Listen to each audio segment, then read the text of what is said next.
The servants found her kneeling in the rain, cradling two royal children against her chest while the palace burned behind them. Blood streaked her face, her dress was torn, and standing in the doorway, eyes blazing gold with something between fury and wonder, was the most dangerous man in the kingdom. Alpha King Riker Draven. He had just watched an Omega do what none of his warriors dared, and nothing would ever be the same. Stay until the end to see how a servant girl brought a kingdom to its knees. Drop a like and comment what city you're watching from. The Thornvale Palace stood like a scar against the northern sky. Black stone towers clawing upward through perpetual mist, crowned with iron and old blood. It was a place built for wolves who ruled through fang and dominance, where weakness was cold and power was the only language spoken. The walls themselves seemed to breathe with centuries of violence, each stone laid by ancestors who believed that strength was divine right and mercy was disease. Alara Vance had learned long ago to make herself small within its walls. She moved through the servants' corridors like a ghost, head down, footsteps silent on the cold flagstone. Her dark hair was always pinned tight, her gray dress always spotless, her scent suppressed beneath layers of lavender soap that masked what she truly was. Omega. The word was a brand here, a sentence.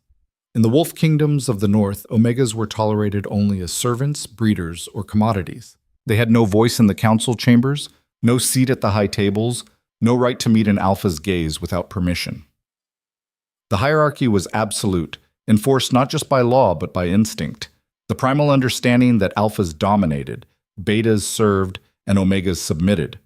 And Alara had survived 23 years by understanding exactly where she stood. Nowhere. She carried a breakfast tray through the upper halls, moving past marble statues of past kings, wolves mid-snarl, frozen in eternal dominance. Morning light filtered weakly through arched windows, painting everything in shades of gray. The palace was waking slowly, reluctantly, like a beast stirring from restless sleep. Somewhere deeper in the east wing, she could hear raised voices. The council was in session again. They'd been meeting daily for weeks now, ever since Queen Leora died. Alara's fingers tightened on the tray. She forced the thought away the way she always did, and climbed the spiraling staircase toward the children's wing. Her territory. The one place in this massive, hostile palace where she was not just tolerated, but needed. The door to the nursery was slightly ajar. She nudged it open with her hip and stepped inside, letting the familiar warmth wash over her like a blessing. The room was a sanctuary compared to the rest of the palace. Soft morning light poured through tall windows, illuminating hand-painted murals of forests and meadows that Queen Leora had commissioned years ago. A fire crackled in the hearth, keeping the autumn chill at bay. Toys were scattered across a plush rug. Wooden wolves, carved horses, a stuffed rabbit with one missing ear that had been loved nearly to pieces. And sitting together on the window seat, pressed close like two small survivors in a storm, were Prince Kale and Princess Mira, 6 and 4 years old, orphaned 3 months ago. "Good morning," Alara said softly, setting the tray on the low table. Kale turned first. He had his father's sharp features already beginning to form in his young face. The strong jaw, the intense gray eyes, the way he held himself with careful control even when his world was falling apart. But where King Riker's gaze was cold and unreadable, Kale's was still achingly open, still capable of hurt. "Morning, Ilara," he murmured. Mira didn't turn at all. She stayed pressed against the window, her small hands flat on the glass, staring out at the courtyard below where guards drilled in precise formations. Her blonde curls, so like her mother's, were tangled from sleep, and her tiny shoulders were hunched as if she were trying to disappear into herself. Alara's chest tightened. She crossed the room and crouched beside them, smoothing a hand over Mira's hair with infinite gentleness. "Did you sleep?" "A little," Kale lied. The shadows under his eyes said otherwise. Alara had heard him crying in the night, muffled sobs he tried so hard to hide. She'd stood outside his door for nearly an hour, hand pressed to the wood, wanting desperately to go in, but knowing he'd be mortified if she did. At 6 years old, he was already learning what it meant to be a prince, to suffer in silence, to never show weakness. Alara didn't push. She simply reached for the tray and began arranging their breakfast. Warm bread with honey, soft cheese, berries from the greenhouse, a pot of chamomile tea, foods that required no effort, no appetite, just fuel to get them through another day. "Your tutors will be here after midday," she said gently, keeping her voice light. "Master Corvin for history, Lady Ashrin for etiquette." "I don't want etiquette," Mira whispered suddenly. It was the first thing she'd said all morning. Alara paused, meeting her gaze in the reflection of the window. Mira's blue eyes were glassy, unfocused, lost in some private grief that no 4-year-old should have to carry. "I know, sweetheart. Mother didn't care about etiquette." Mira's voice was so small it almost broke. "She said rules were stupid." A ghost of a smile touched Alara's lips. "Your mother said a lot of things that made the council very nervous." "I miss her." The words hung in the air like a wound. "I know," Alara whispered. "I miss her too." It was dangerous to admit. Servants weren't supposed to mourn queens, not openly, not honestly. They were supposed to bow their heads and move on, accepting that the nobility lived and died on a different plane of existence. But Leora had been different. She'd treated Alara like a person. "Your mother," Alara said carefully, choosing each word like a prayer, "cared about you being strong and smart and kind. That's what etiquette teaches, how to protect yourself even when you can't use claws." Kale frowned, his small brow furrowing. "Father says strength is the only protection." "Your father," Alara replied, softer now, "has seen too much war." It was a dangerous thing to say. Criticizing the Alpha King, even gently, even to children, could cost her everything. The palace had ears in every shadow, loyalties that shifted like smoke, and Grand Chancellor Torian Vask had made it very clear that servants who overstepped their bounds would be reminded of their place, permanently. But these two had lost their mother, and their father had retreated so deep into grief and rage that he barely looked at them anymore. He attended state functions like a man walking through a dream. He held council meetings where his eyes never focused. He trained with his warriors until his knuckles bled and his body couldn't stand. And he hadn't set foot in this nursery in over a month. Someone had to tell them the truth. Someone had to see them. "Eat," she urged, handing Kale a piece of bread spread thick with honey. "You'll need your strength today." "Why?" Mira asked, finally turning. Her face was pale, her eyes red-rimmed. "What's today?" Alara hesitated. She'd heard the whispers in the kitchens that morning, seen the carriages arriving at dawn, their sides painted with the crests of noble houses from across the northern territories. The guest wings were being opened and aired. The Rose Hall was being prepared for something significant. Servants rushed through the corridors with armfuls of fresh linens and crates of expensive wine. The palace was filling with visiting nobility, alphas and betas from allied territories, their daughters perfumed and dressed like offerings. The council had decided. The king would choose a new mate. "It's a busy day," Alara said quietly, the words tasting like ash. "The palace has guests." "They're here for father," Kale said flatly. "They want him to replace mother." The boy's voice was so cold, so empty of hope, that Alara felt something crack inside her chest. "No one," she whispered fiercely, reaching out to cup his face, "could ever replace your mother." Mira's lower lip trembled. She looked away quickly, blinking hard, but not before Alara saw the tears threatening to spill. Before she could say anything more, before she could offer any comfort that might actually matter, the door slammed open with enough force to rattle the hinges. A tall, elegant woman swept into the room, draped in deep purple silk that rustled with every sharp movement, her auburn hair piled high in an elaborate style that probably took her handmaid an hour to arrange, her expression carved from ice and impatience. Lady Vira, head of the household staff and one of the most feared betas in the palace. She had the kind of beauty that was cold and perfect, like a statue, and the kind of cruelty that came from years of wielding power over people who couldn't fight back. "There you are," she snapped, glaring at Alara with open contempt. "Do you have any idea how behind schedule we are?" Alara rose smoothly, clasping her hands in front of her in the posture of perfect submission. "I was attending the children, my lady." "The children have 3 other attendants. You were supposed to be preparing the Rose Hall an hour ago." Vera's dark eyes flashed. "The linens need pressing. The silver needs polishing. The flower arrangements are a disaster." I was not informed of the schedule change, my lady. Don't argue with me, girl. Vera stepped closer, her voice dropping to something dangerous. The king's guests are arriving, and the presentation begins at noon. If that hall isn't perfect, if there is one fork out of place, one glass with a smudge, one flower wilting, you'll be scrubbing chamber pots for a month. Do you understand? Alara swallowed her response and bowed her head. Of course, my lady. Go, now. She turned back to the children, her heart aching at the fear in their eyes.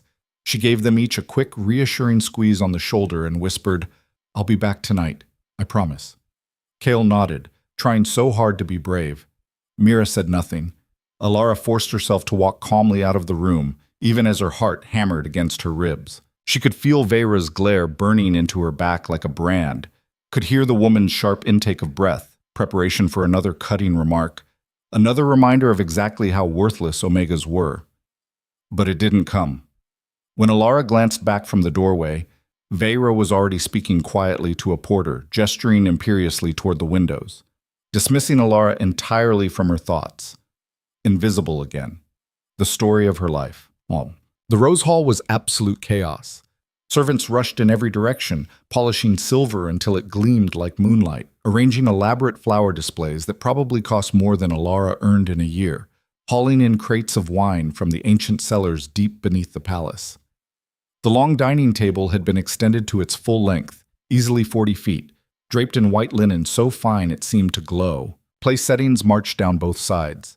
Crystal goblets, silver cutlery, plates edged in gold. Overhead, the massive chandeliers blazed with what must have been 100 candles each, casting golden light across walls hung with priceless tapestries depicting the great victories of past kings. Battles won, enemies slaughtered, territory claimed. It was beautiful. It was terrifying. It was a lie. Lara moved through the chaos with practiced efficiency, directing younger servants who looked ready to collapse from stress, adjusting centerpieces that were already perfect, ensuring everything gleamed with the kind of perfection that might, just might, keep them all from punishment. She'd overseen dozens of state functions in her years at the palace. She knew what was expected, but she also knew what this event truly was: a mating presentation. The eligible daughters of noble families would be paraded before the king like prized horses at auction. They would smile and curtsy and offer whatever their fathers had coached them to offer: beauty, breeding, political advantage, whatever might catch the eye of a king who needed an heir and a kingdom that demanded stability. And Riker would choose one. Not for love. Love was a luxury kings couldn't afford, a weakness that enemies exploited. He would choose for alliance, for bloodlines that would strengthen the throne, for political necessity wrapped in silk and perfume. Alara's hand stilled on a vase of white roses, the queen's favorite flower, she remembered with a sharp pang. She had no right to feel anything about this. She was a servant, an Omega. Her opinions on royal marriages were less than worthless. They were dangerous. If anyone suspected she had thoughts about the king's choices, about his grief, about anything beyond her duties, and yet, the image of Riker sitting at Lior's bedside in those final days haunted her. She'd brought them tea, changed the linens, done the 1,000 small tasks that kept the death watch bearable. And she'd seen the way he looked at his dying wife, like she was his entire world ending. Move, Omega. A sharp elbow jabbed into her ribs hard enough to bruise. Alara stumbled sideways, barely catching herself on the table edge as a tall, sneering beta woman swept past, carrying a tray of crystal goblets. Watch yourself, the woman muttered, not even glancing back. You're in the way. Alara said nothing. She straightened, adjusted the vase with careful precision, and continued working. But the whispers followed her like poison. Can you believe they let her work the presentation? An Omega, in the Rose Hall, serving nobles. It's disgraceful. She probably thinks she has a chance, probably daydreams about catching the king's eye. Laughter. Cold and cutting, designed to wound. As if he'd ever look at something like her. Alara's jaw tightened, but she kept her head down, her movements steady. She'd learned long ago that defending herself only made it worse. Better to be invisible. Better to endure. Better to let their cruelty slide off like rain and pretend it didn't leave marks. The hours blurred together in a haze of work and whispers. By midday, the Rose Hall was perfect. every flower precisely arranged, every glass sparkling, every surface gleaming. The servants retreated to their alcoves and corridors, fading into the background the way they'd been trained, and the guests began to arrive. Alara caught glimpses of them through the service entrance as they passed. Alphas in dark formal coats with their house crests embroidered in silver thread. Their daughters in gowns of silk and lace that probably cost more than most people earned in a lifetime. All of them moved with the casual confidence of people who'd never been told no, never been denied, never had to wonder if they mattered. They looked at her the way people looked at furniture. Useful. Unremarkable. Beneath notice. Alara retreated to the servant's alcove at the back of the hall and waited, hands clasped, spine straight, doing exactly what was expected of her, being nothing. King Riker Draven entered the Rose Hall like a storm front rolling over mountains. Silence fell instantly, absolute and heavy. He was tall, taller than any man Alara had ever seen, with broad shoulders and a presence that seemed to pull all the air from the room and replace it with something electric and dangerous. His black coat was tailored perfectly, emphasizing the warrior's build beneath. His dark hair was tied back with a leather cord, revealing sharp features that would have been handsome if they weren't so utterly devoid of warmth. But it was his eyes that froze everyone in place. Gray, cold, empty. He looked like a man who had died inside and was still walking through the world, performing the motions of life without actually living it. The assembled nobles rose as one and bowed deeply, a ripple of submission that spread through the hall like wind through wheat. Riker acknowledged them with the barest nod and took his seat at the head of the massive table. The council members flanked him immediately, stern-faced alphas and betas who had ruled this kingdom long before Riker inherited the crown, who had advised his father and his grandfather and probably considered themselves the true power behind the throne. And standing behind them all, watching with sharp, calculating eyes that missed nothing, was Grand Chancellor Torian Vask. Alara had always hated him. There was something fundamentally wrong in the way he smiled, like a wolf showing teeth before the kill. He was handsome in a cold, precise way, with silver streaking his dark hair and an elegant bearing that made him look more like a king than Riker did. But Alara had seen the way servants vanished after displeasing him, had heard the rumors about what happened in his private chambers, had felt his eyes on her more than once, assessing her like livestock. "Your Majesty," Torian said smoothly, his voice carrying easily through the silent hall. He gestured toward the line of young women waiting at the far end, arranged like paintings in a gallery. "The noble families have answered your summons. 20 daughters of the finest bloodlines in the north, each worthy of consideration for the honor of standing beside you." Riker's gaze didn't shift from the middle distance. "Begin." One by one, the women stepped forward. They gave their names, their lineage, their accomplishments. Some were confident, stepping into the light like they'd been born for this moment. Others were shy, barely able to meet the king's eyes. A few were breathtakingly beautiful, the kind of beauty that looked designed, perfected through generations of careful breeding. All of them were terrified. And Riker looked at each one with the same empty, detached stare. Lady Seraphine of House Mordain, tall and elegant with hair like spun gold and a voice trained in music. She performed a brief aria that was technically perfect and emotionally hollow. Riker nodded. "Thank you." Lady Katarina of House Blackwater, sharp-featured with intelligent eyes and a wit that showed through even in the formal presentation. She spoke of trade agreements and border security with impressive knowledge. Riker nodded. "Thank you." Lady Isolde of House Thornwood, breathtakingly beautiful with porcelain skin and eyes like emeralds. She moved with the grace of a trained dancer and smiled like sunshine. Riker nodded. "Thank you." Alara watched from the shadows, her hands clasped tight, something twisting in her chest that she refused to name. This was wrong. Not because he didn't love them. Love was a luxury kings couldn't afford, and everyone in this room knew it. Marriages among nobility were political contracts, alliances sealed in blood and vows. But because he didn't see them? Not really. He was going through the motions, fulfilling a duty that the council had deemed necessary, choosing a replacement for his dead wife the way one might choose a new sword after the old one shattered. Functional. Necessary. Meaningless. The presentations continued, each woman offering her best attempt at catching the eye of a man whose eyes had gone dead 3 months ago. Lady Morgana of House Ravencrest spoke of her family's military contributions. Lady Elaine of House Silvermoon demonstrated an impressive knowledge of diplomacy. Lady Vivian of House Stormbreak offered beauty and breeding and asked for nothing but the chance to serve. And Riker looked at them all the same way, like they were strangers, like he was drowning and they were standing on the shore, untouchable and irrelevant. Alara felt sick. She knew she had no right to judge. She was nobody, an Omega servant whose opinions on royal matters were less than worthless. But she'd seen Riker with Leora, had witnessed the way he softened in her presence, the way his cold exterior cracked just enough to let light through.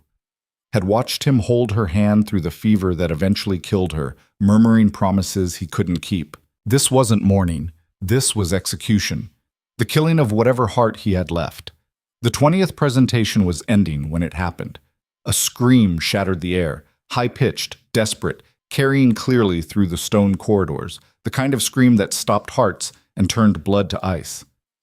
Alara's blood went cold. She knew that voice. Mira.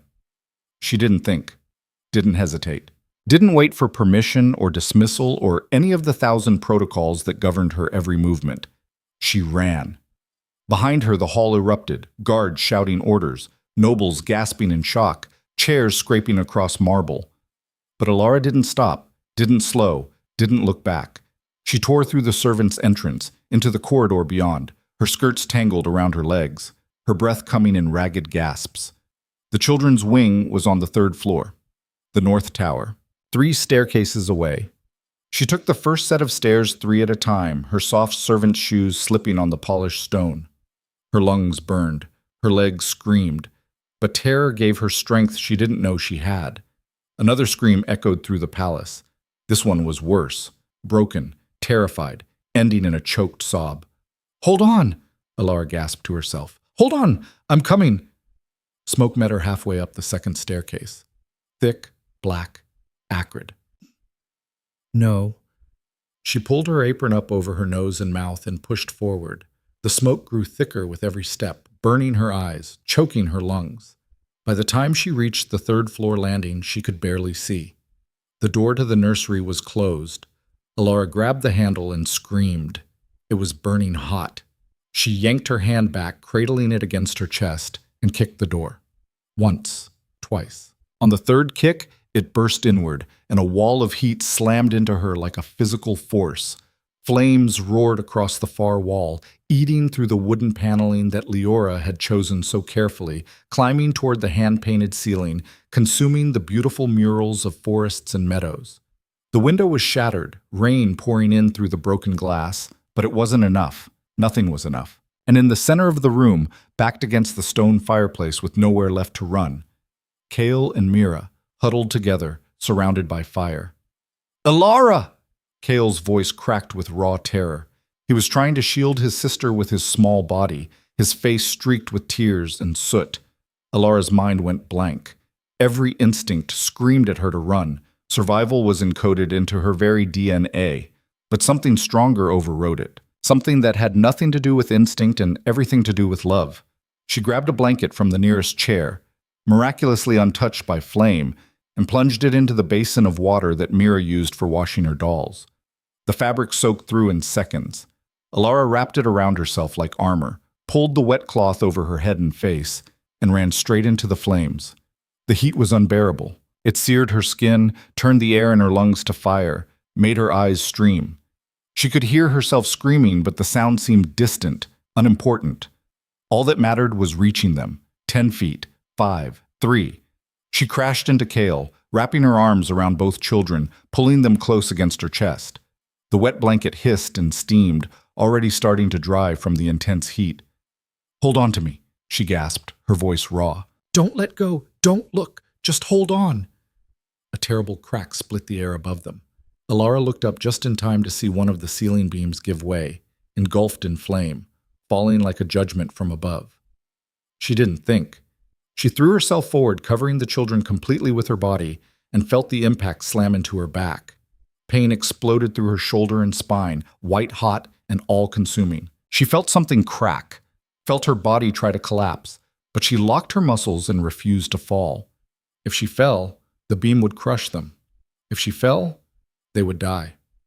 So she didn't fall. "Ilara?" Kale sobbed beneath her. "Close your eyes," she whispered through gritted teeth, every word agony. I've got you both, just close your eyes." The beam was crushing her. She could feel it pressing down, could feel her strength failing. But she braced her arms against the floor and crawled forward, dragging the children inch by agonizing inch toward the door. One movement, one breath, one impossible moment after another. The smoke was so thick she couldn't see, couldn't breathe, couldn't think past the pain and the desperate need to get them out. Her vision started to gray at the edges. No, not yet. Not until they're safe. She crawled forward, and strong hands grabbed her arms. She was lifted, the terrible weight vanishing from her back. The children were pulled from her grasp, and she wanted to scream, wanted to fight, but she had nothing left. They were carried, all three of them, out of the smoke and flame. Cool air hit her face like a blessing. Ilara collapsed on the corridor floor, gasping and coughing, her body screaming in protest. Someone was shouting orders. Footsteps thundered past. Water splashed as guards threw buckets through the nursery door. But all she cared about was the children. "They're safe." A deep voice, unfamiliar. "You got them out." She forced her eyes open, blinking through tears and smoke damage. A palace guard knelt beside her, his face grim with professional concern. He was young, maybe 25, with the kind of scarred knuckles that spoke of real combat experience. Behind him, more guards rushed past with water buckets, working frantically to contain the blaze. "The children," she repeated, trying to sit up. "Stop," the guard said firmly, pressing her shoulder down. "You're injured. The healer's coming. Where are they?" "Here." Another voice, softer, female. Ilara turned her head, ignoring the spike of pain, and felt her heart restart. Kale and Mira were there, 10 feet away, wrapped in blankets and surrounded by attendants. A healer was already kneeling beside them, checking for injuries with quick, efficient movements. They were coughing, their faces streaked with soot and tears, but they were alive. They were alive. Relief crashed over her so hard she nearly sobbed. "You're insane," the guard muttered, shaking his head in what might have been admiration or horror. "Running into a fire for—" He stopped mid-sentence. Ilara felt the temperature in the corridor drop 10 degrees. She followed his gaze and felt her entire world tilt. At the end of the corridor, standing perfectly still among the chaos of running servants and shouting guards, was King Riker. He was staring at her. Not through her, the way nobles usually did. Not past her, as if she were simply part of the architecture. At her. His gray eyes were no longer empty. They were blazing with something she couldn't name. Something fierce and dangerous and utterly focused. His hands were clenched at his sides, his jaw tight, his entire body radiating a tension that made the guards around him step back instinctively. He looked like a wolf that had just spotted prey, or something far more dangerous.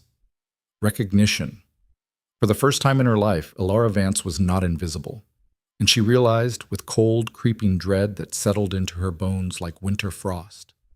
That might be the most dangerous thing that had ever happened to her. Because Omegas who caught the attention of kings didn't end up with happy stories. They ended up as cautionary tales. The guard was speaking to her, asking questions she couldn't hear over the rushing in her ears. Behind him, Mira started crying, exhausted, frightened sobs that broke through Ilara's shock. She tried to stand, tried to go to the child, but her legs wouldn't hold her. "Easy," the guard said. "You're in shock. The children need me. The children have a dozen attendants. You need medical attention." "I'm fine." "You have a burn across your entire back and probably a cracked rib. You're not fine."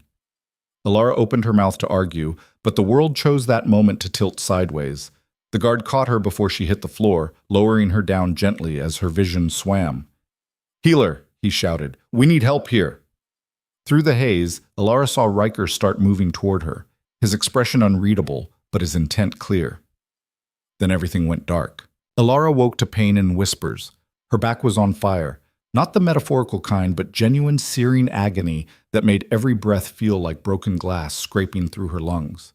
She tried to move and immediately regretted it, a strangled gasp escaping before she could stop it. "Don't." A firm hand pressed her shoulder down. "You'll tear the bandages." Ilara forced her eyes open. The room was dim, lit only by a single candle on the bedside table. She was in the servants' infirmary.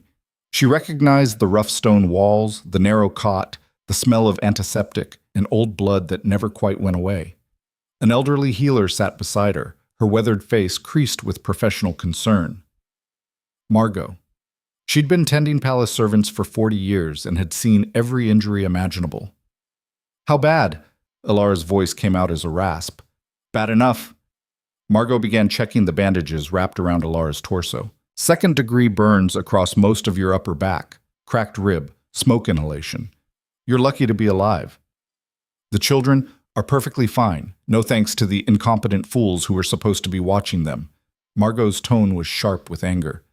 Minor smoke inhalation, a few scrapes, nothing serious, you got them out in time. Relief flooded through Alara so powerfully it made her dizzy. How did the fire start? Margot's hands stilled for just a fraction of a second. They're still investigating. Something in her tone made Alara's instincts prickle. Margot, rest. The healer stood abruptly. You need at least 3 days before you can even think about working.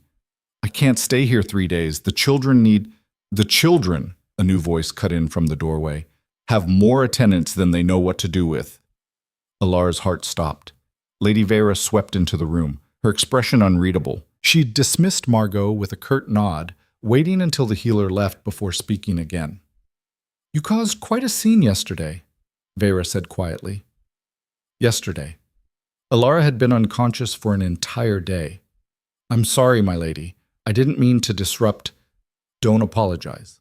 Vera's voice was strange, stripped of its usual contempt. You saved the royal children's lives. Do you understand what that means? Alara didn't answer. She had a feeling she was about to find out. It means, Vera continued, that you are no longer invisible. The entire palace knows what you did. The king himself carried you to the infirmary. The world tilted. What? You don't remember? Vera's lips twisted into something that wasn't quite a smile. After you collapsed, His Majesty picked you up and brought you here personally. Ordered Margot to use whatever resources necessary to ensure your recovery. Then he stationed 2 royal guards outside this door. Alara's mouth went dry. Why? That, Vera said softly, is exactly what everyone in this palace is asking. She turned to leave, then paused at the door. A word of advice, girl. Whatever happens next, whatever attention you've drawn, be very, very careful. There are people in this palace who don't appreciate disruptions to the established order, and you just became a very significant disruption. The door closed behind her with a soft click.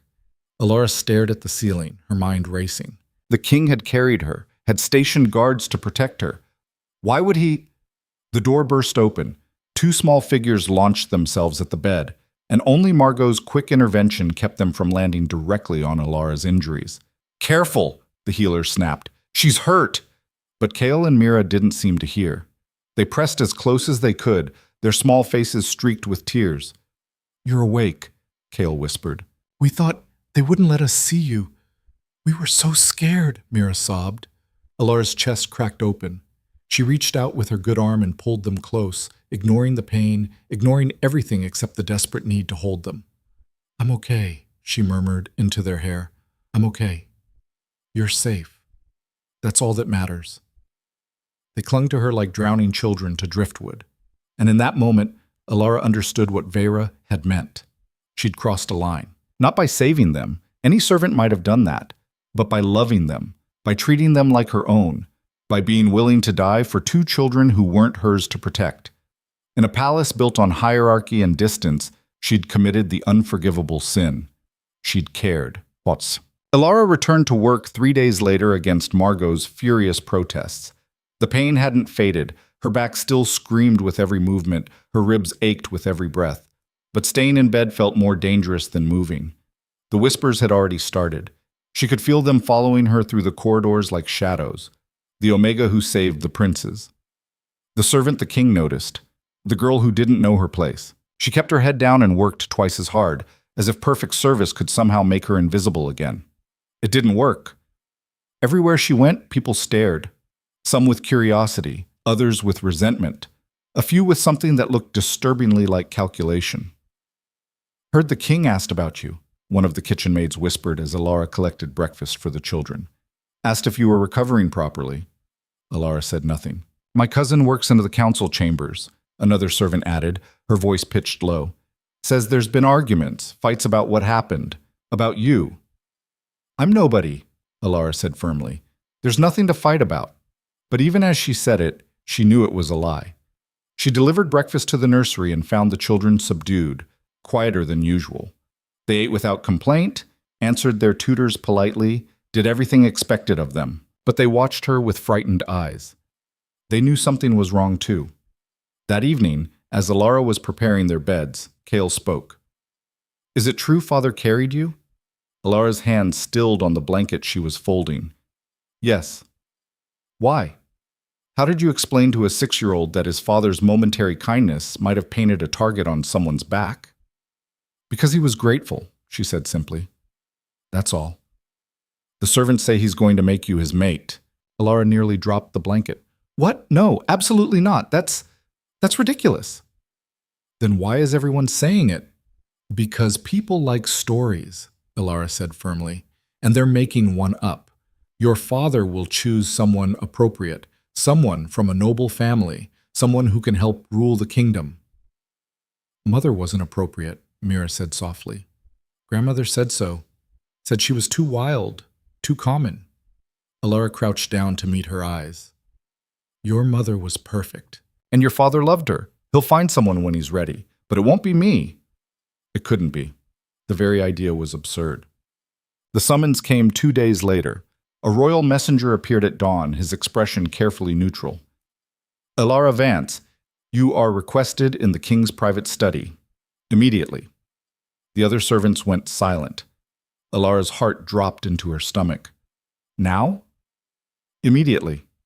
She followed him through corridors she'd never walked before, past guards who watched her with unreadable expressions, up staircases reserved for nobility. With each step, the whispers in her mind grew louder. This was it. She'd overstepped, drawn too much attention. The king was going to remind her of her place, possibly dismiss her entirely. The messenger stopped before a heavy oak door carved with wolves. Enter when called. He knocked twice and left. Alara stood alone in the corridor, her pulse hammering. From inside, she heard a low voice. Come in. She opened the door. The king's private study was smaller than she'd expected, lined with books and maps, dominated by a massive desk covered in documents. A fire crackled in the hearth, fighting back the morning chill. And standing with his back to her, staring out the window at the courtyard below, was Riker. Your Majesty. Alara bowed deeply, keeping her eyes on the floor. Close the door. She obeyed, her hands trembling slightly. Silence stretched between them, heavy and uncomfortable. Finally, Riker turned. Up close, he was even more overwhelming than she remembered. Tall enough that she had to tilt her head back to meet his eyes, which she immediately avoided because looking an Alpha King directly in the face was asking for trouble. Look at me. It wasn't a request. Alara raised her eyes slowly. Riker was watching her with an intensity that made her skin prickle. His gray eyes moved over her face, cataloging details, searching for something she couldn't name. How are your injuries? Of all the things she'd expected him to say, that wasn't one of them. Healing, Your Majesty. Thank you for the care you provided. Margot says you returned to work too early. I'm needed, Your Majesty. Are you? He took a step closer. The children have 4 other attendants. They need consistency, familiar faces. After what happened, after someone tried to kill them. The words hung in the air like a blade. Alara's blood went cold. What? The fire wasn't an accident. Riker's voice was flat, emotionless, but his eyes burned. The investigators found accelerant, oil-soaked rags hidden in the wall panels. Someone set that fire deliberately. The room spun. But why would anyone... To hurt me? Riker turned away, his hands clenching into fists. To destroy what little I have left. To send a message that even my children aren't safe. Alara felt sick. Do you know who? Not yet, but I will. He faced her again. Which brings me to why you're here. I'm doubling security on the children, new guards, new protocols, and new staff. Her heart sank, of course. He was replacing her. I understand, Your Majesty. No, you don't. Riker's jaw tightened. I'm not removing you. I'm elevating you. From this moment, you are the children's primary caretaker. You'll supervise all other attendants, approve all schedules, report directly to me on their well-being. The Council won't like it. An Omega in a position of authority breaks a dozen traditions, but I don't care.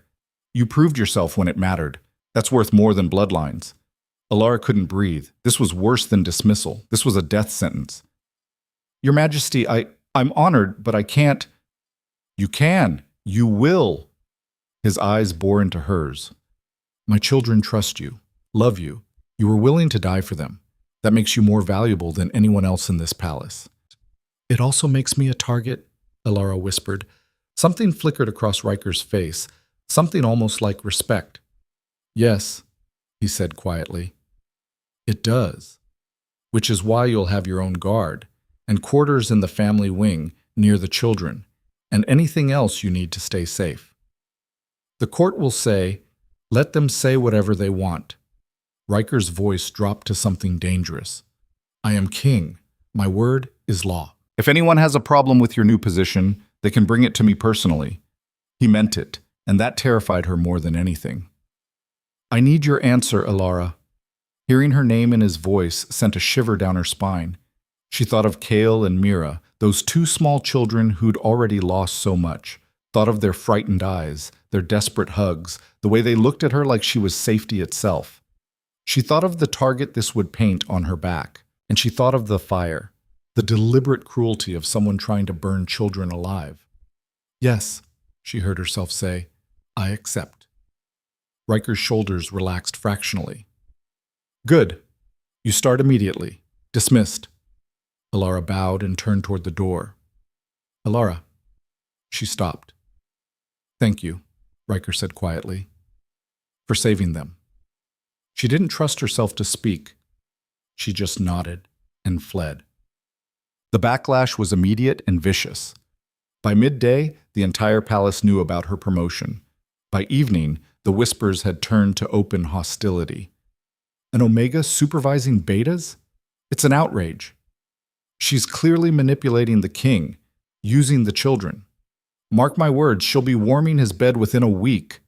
Alara ignored it all and focused on her work. She moved into her new quarters, a small but private room in the family wing, with an actual bed instead of a cot, and a window that looked out over the rose gardens.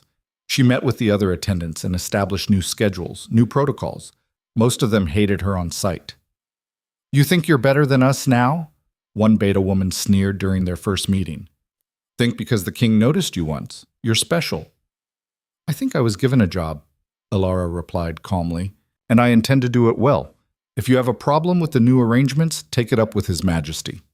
The woman's face flushed with rage, but she said nothing. The guards were worse. They resented taking orders from an Omega, made their disdain clear in every interaction. When Alara tried to implement the new security measures Riker had ordered, they dragged their feet, questioned every decision, undermined her authority at every turn. Maybe if you asked nicely, one guard suggested with a cruel smile, we'd be more cooperative. Alara met his eyes steadily. Maybe if you valued your position, you'd follow the king's direct orders without needing an Omega to remind you of your duty.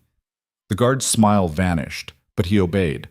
Slowly, painfully, Alara began to establish control. Not through dominance. She could never compete with alphas and betas on that level, but through sheer competence. She knew the children's routines better than anyone, anticipated their needs, caught problems before they became crises. And she documented everything, every guard rotation, every meal, every visitor, every moment of every day, because whoever had set that fire was still out there, still watching, still waiting. 3 weeks after her promotion, disaster struck again. Alara was reviewing the weekly schedules when a commotion erupted from the courtyard below. Shouts, running feet, the clash of steel. She ran to the window. In the training yard, a crowd had gathered. At the center, 2 figures circled each other. One was Captain Darius, the head of the Royal Guard, a massive alpha with a reputation for brutality. The other was a village boy, maybe 16, bloody and terrified. Alara's heart stopped. She recognized him. Finn, a blacksmith's apprentice from the lower town who sometimes delivered repairs to the palace. What was he doing here? She grabbed her cloak and ran. By the time she reached the courtyard, Darius had the boy on his knees, sword at his throat. Caught him sneaking through the servants' entrance, Darius announced to the crowd. Claims he has information about the fire. Then question him, Alara said, pushing through the crowd. Don't execute him. Darius's eyes narrowed. This doesn't concern you, Omega. He's a child, and if he has information, the king needs to hear it. The king, a new voice said coldly, will hear exactly what I decide he needs to hear. Grand Chancellor Torian emerged from the crowd, his expression pleasant and his eyes like ice. The boy is clearly lying, Torian continued smoothly, trying to buy his life with false information. We should dispose of him quickly and— No. Alara stepped forward, her heart hammering. At least let him speak. You overstep, girl. Torian's voice dropped to something dangerous. This is a security matter, not your concern. Anything involving potential threats to the royal children is my concern. The king made that clear. The crowd went silent. Torian's face darkened. Are you truly going to hide behind the king's favor every time someone questions your authority? I'm going to do my job, Alara replied steadily, which includes investigating any information about the fire. If you want to stop me, you'll have to explain to His Majesty why you prevented a potential witness from speaking. For a long moment, Torian stared at her. Then he smiled. It was the most terrifying thing Alara had ever seen. Very well, he said softly. Let the boy speak. Captain, release him. Darius looked like he wanted to argue, but he obeyed, stepping back. Finn stumbled forward, clutching his side where blood seeped through his shirt. I saw something, he gasped. The night of the fire. I was making a delivery and I saw someone in the family wing, someone who shouldn't have been there. Who? Alara demanded. I don't know his name, but I'd recognize his face. He was dressed like nobility, but he moved wrong, like he was pretending. This is ridiculous, Torian scoffed.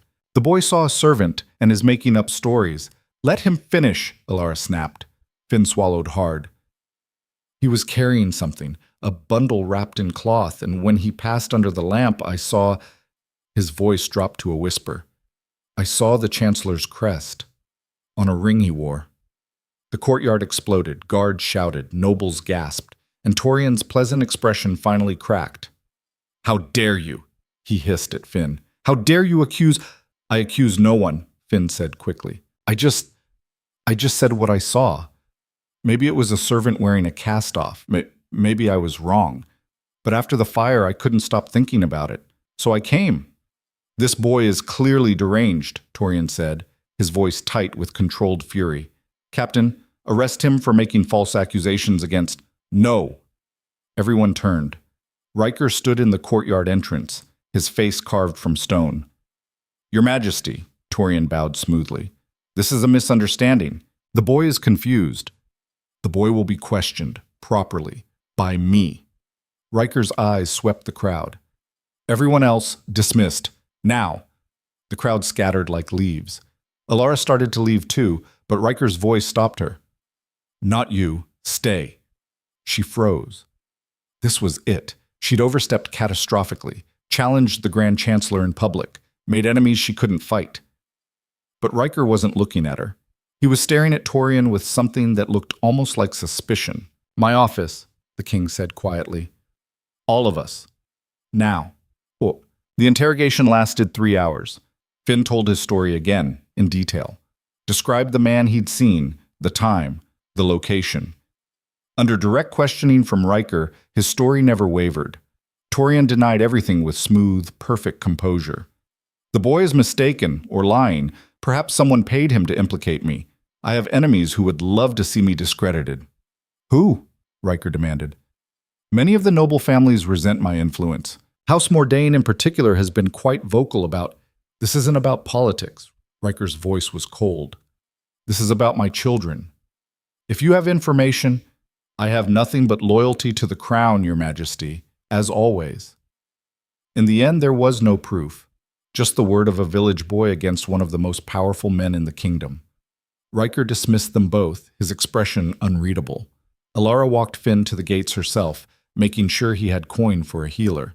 "Thank you," she whispered, "for coming forward." "Did it help?" "I don't know yet." Finn looked at her with old eyes. "Be careful, miss. Men like that, they don't forget." He left. Elara stood at the gates, watching him disappear into the city, and felt the walls closing in. She'd made an enemy of the Grand Chancellor, and she had a terrible feeling she'd just started a war she couldn't win. That night, she was summoned to the king's study again. Riker was waiting by the fire, a glass of whiskey in his hand, staring into the flames. "You shouldn't have challenged Torian publicly," he said without preamble. "I know, Your Majesty." "You made yourself a target." "I know." "Then why did you do it?" Elara chose her words carefully. "Because that boy risked his life to bring information. Because if there's even a chance he's telling the truth, it matters. And because—" She stopped. "Because?" Riker prompted. "Because someone tried to kill your children," Elara said quietly, "and I will not stand by and let it happen again, even if it costs me everything." Riker turned to face her, his expression unreadable in the firelight. "You're either the bravest person I've ever met," he said softly, "or the most foolish. Probably both." Something almost like a smile touched his lips. Then it vanished. "I'm increasing your security. Torian is dangerous when threatened, and he will retaliate. I can handle Schwash." "No," Riker cut her off. "You can't. None of us can. Not alone. Which is why I need you to trust me. Can you do that?" Elara met his eyes. In the firelight, they weren't cold anymore. They were burning with something fierce and protective and utterly unexpected. "Yes," she whispered. "I trust you." "Good." Riker set down his glass. "Because things are about to get much worse, and I need you to be ready." "Boss." Before Elara could ask what he meant, the door burst open. A guard stumbled in, his face white with shock. "Your Majesty, there's been an incident. In the lower city. A mob attacked a group of Omegas, 3 dead, 5 injured. They're saying—" He swallowed hard. "They're saying it's because an Omega is corrupting the palace, getting ideas above her station. They're calling for her removal." Alara's blood turned to ice. "They're calling for you," the guard finished, looking at her with something between pity and fear. And Elara realized with terrible clarity. She wasn't just a target anymore. She was the spark that might burn the entire kingdom down. The guard's words echoed in the suddenly silent room like a death knell. 3 Omegas dead, 5 injured. A mob calling for Alara's removal, or worse.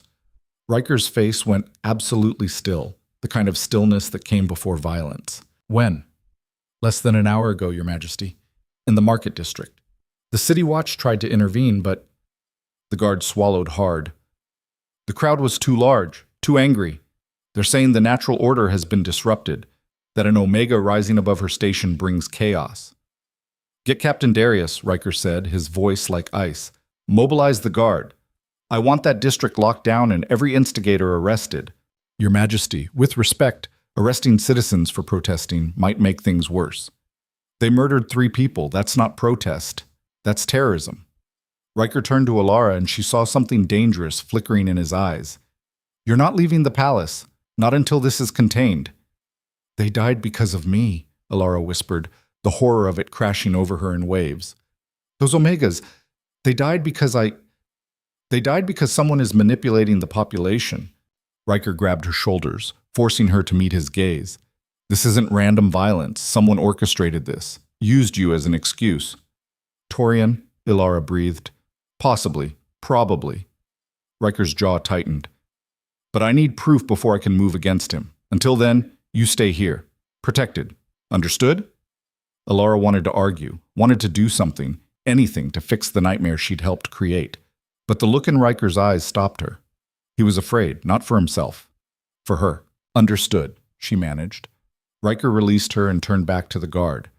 "Double security on the family wing. No one enters without my explicit permission. And find me Torian. Now." The guard saluted and fled. Alone in the study, Elara felt the full weight of what was happening settle onto her shoulders. People were dying. The kingdom was fracturing. And at the center of it all was her. An Omega who dared to step outside the lines drawn for her at birth. This is my fault, she said quietly. No. Riker's voice was firm.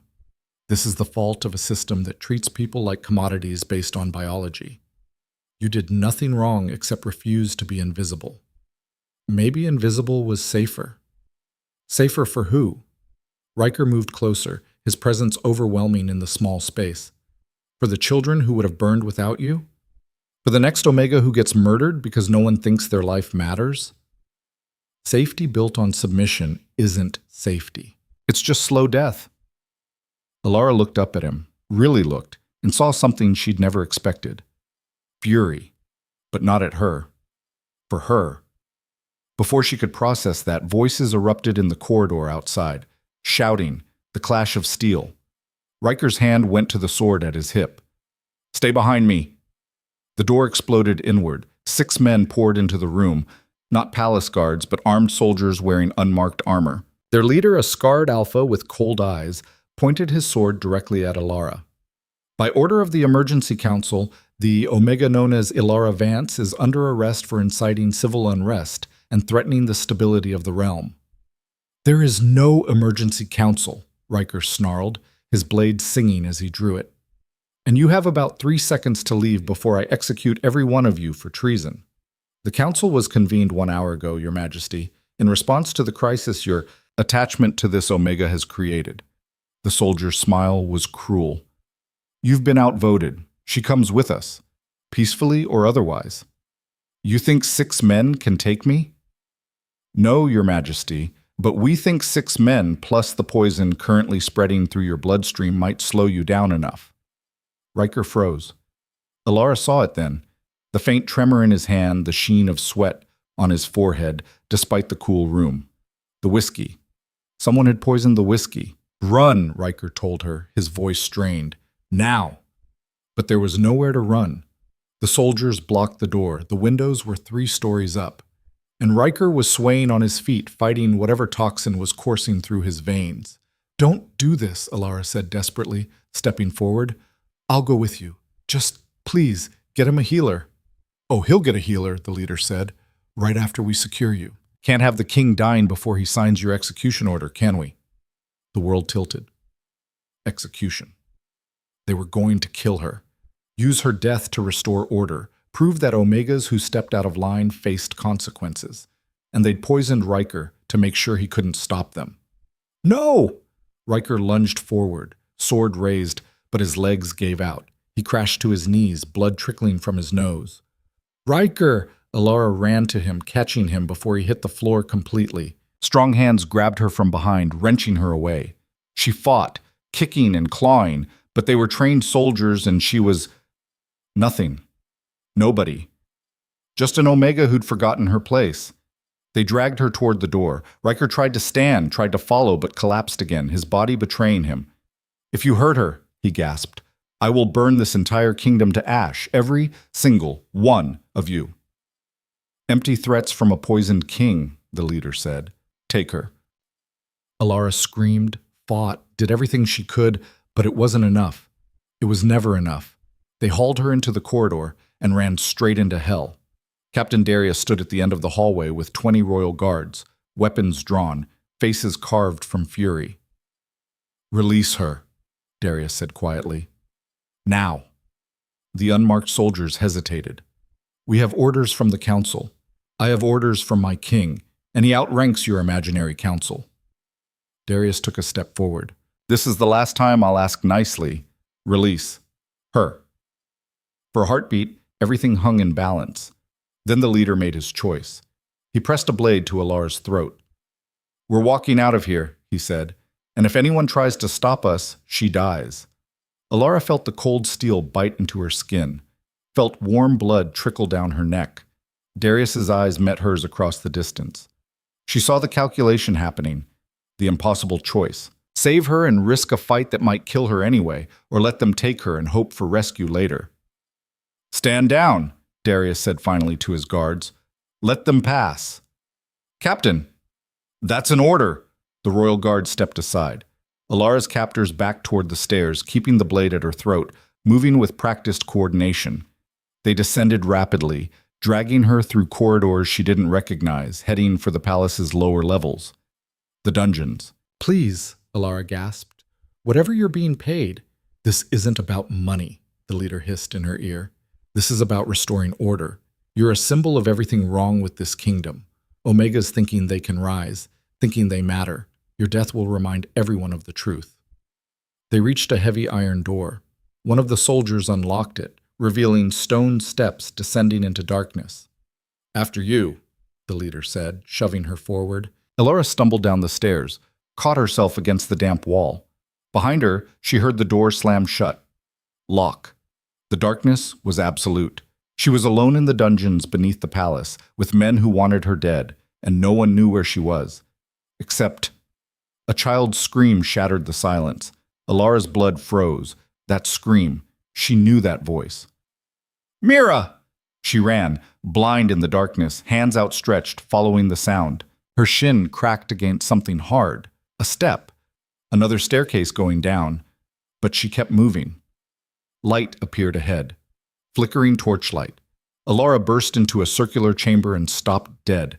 Kale and Mira were chained to the far wall, their small faces streaked with tears and terror.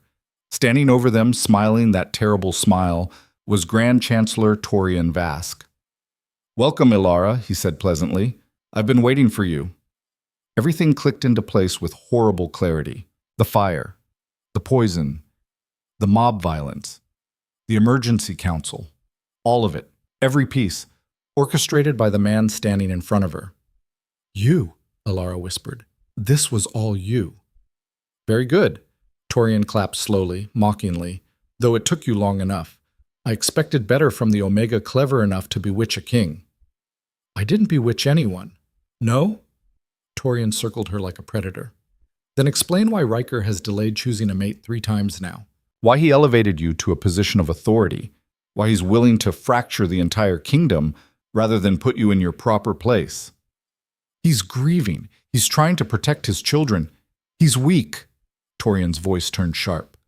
Leora made him weak, made him believe in love and partnership instead of power, and now you're continuing her work, poisoning him against his own council, against tradition, against everything that keeps this kingdom strong. Alara's mind raced. So you killed Leora too? Torian's smile was answer enough. She was sick, Alara said, the pieces falling together. Fever, couldn't fight it off. You poisoned her, slowly, made it look like natural illness. Very good, though proving it would be difficult, given that I also managed the team of healers treating her. Torian shrugged. Leora was a problem. Too independent, too beloved by the common people. She gave Omegas hope, made them think they could be more than what they were born to be. Her death was necessary. Rage flooded through Alara, white-hot and consuming. You murdered a queen. I saved a kingdom from weakness, just as I'm saving it now. Torian gestured to the children. Riker's heir will be chosen by me, raised by me, taught proper values. All I need is for these 2 complications to disappear. No! Alara lunged forward, but soldiers grabbed her, forced her to her knees. Don't hurt her! Kale screamed. Please, we'll do anything. You'll do exactly one thing, Torian said coldly. You'll die. Tragically killed in a desperate escape attempt orchestrated by the Omega who manipulated your father. By morning, Alara will be executed as a child murderer. Riker will be too grief-stricken to resist, and I will guide this kingdom back to strength. He'll never forgive you, Alara spat. Never. He won't have a choice. Without an heir, without support, poisoned and broken, he'll be king in name only. I'll rule in everything but title. Torian drew a knife, its blade gleaming in the torchlight. Any last words? Alara looked at Kale and Mira, saw their terror, their helplessness, saw the same powerlessness she'd felt her entire life. And something inside her snapped. Not broke. Snapped into place. She'd spent 23 years being invisible, being small, being nothing. She'd survived by submission, endured by silence, lived by making herself less. But these children, these beautiful, innocent children who'd already lost their mother, they deserved more than her fear. They deserved her fury. Just one, Alara said, her voice steady. You're wrong about what I am. Oh? Torian raised an eyebrow. And what are you, little Omega? Alara met his eyes. Not yours to kill. Power exploded through her like lightning. It started in her chest, a burning, searing heat that spread through her veins like liquid fire. Her vision sharpened until she could see every detail in the dim room. Her hearing intensified until she could track each soldier's heartbeat. And her scent. It changed. The lavender soap she used to suppress her omega markers burned away, replaced by something wild and ancient and utterly terrifying.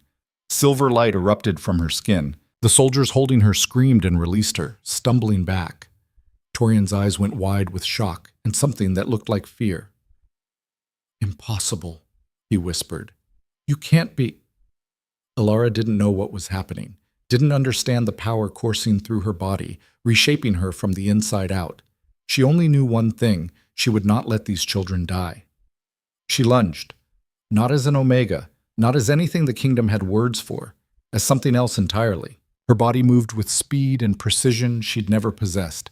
She caught Torian's wrist before his knife could fall, twisted it with strength that shouldn't exist, heard bones crack. The knife clattered to the floor. What are you? Torian gasped, backing away. Alara didn't answer. She couldn't. Words felt foreign, unnecessary. Every instinct was screaming one command: protect.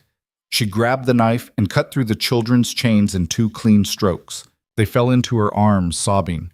Run, she told them, her voice strange even to her own ears, layered, resonant, nothing like the quiet servant's tone she'd used her whole life. Find Captain Darius! Run! Kale grabbed Mira's hand and fled toward the stairs. The soldiers moved to intercept them. Alara moved faster. She didn't remember learning to fight, didn't remember training, but her body knew. It flowed like water, struck like lightning, moved with a grace and lethality that left the soldiers gasping on the floor, disarmed and broken, but alive. She could have killed them. Part of her wanted to. But she held back, that last shred of humanity keeping her from becoming the monster they'd always said Omegas would be if given power. Torian was running now, fleeing toward a hidden passage in the far wall. Alara caught him in 3 strides. She slammed him against the stone, her hand around his throat, the silver light still blazing from her skin. You killed her, Alara said, her voice shaking. You killed Leora, tried to kill her children, murdered innocents, all for power. You're the Silver Luna, Torian choked out, his eyes wide with terror. The legend, it's real. Alara had no idea what he was talking about. She only knew she wanted him dead, wanted to squeeze until his neck broke, until the light left his eyes, until he paid for every life he'd destroyed. Her hand tightened. Alara, stop! Captain Darius's voice echoed through the chamber. He stood at the entrance with a dozen guards, weapons drawn, staring at her with shock and awe. Don't kill him, Darius said carefully. We need him alive. Need his confession. Need proof. He'll escape, Alara heard herself say in that strange, layered voice. He'll buy his way out. He'll kill again. Maybe. Probably. Darius stepped closer, hands raised. But if you kill him like this, in rage, without trial, you become what he says you are. A threat. A monster. Give him to me. Let justice happen the right way. Alara's hand trembled. Every fiber of her being wanted vengeance. But in the distance, she could hear Kale and Mira crying.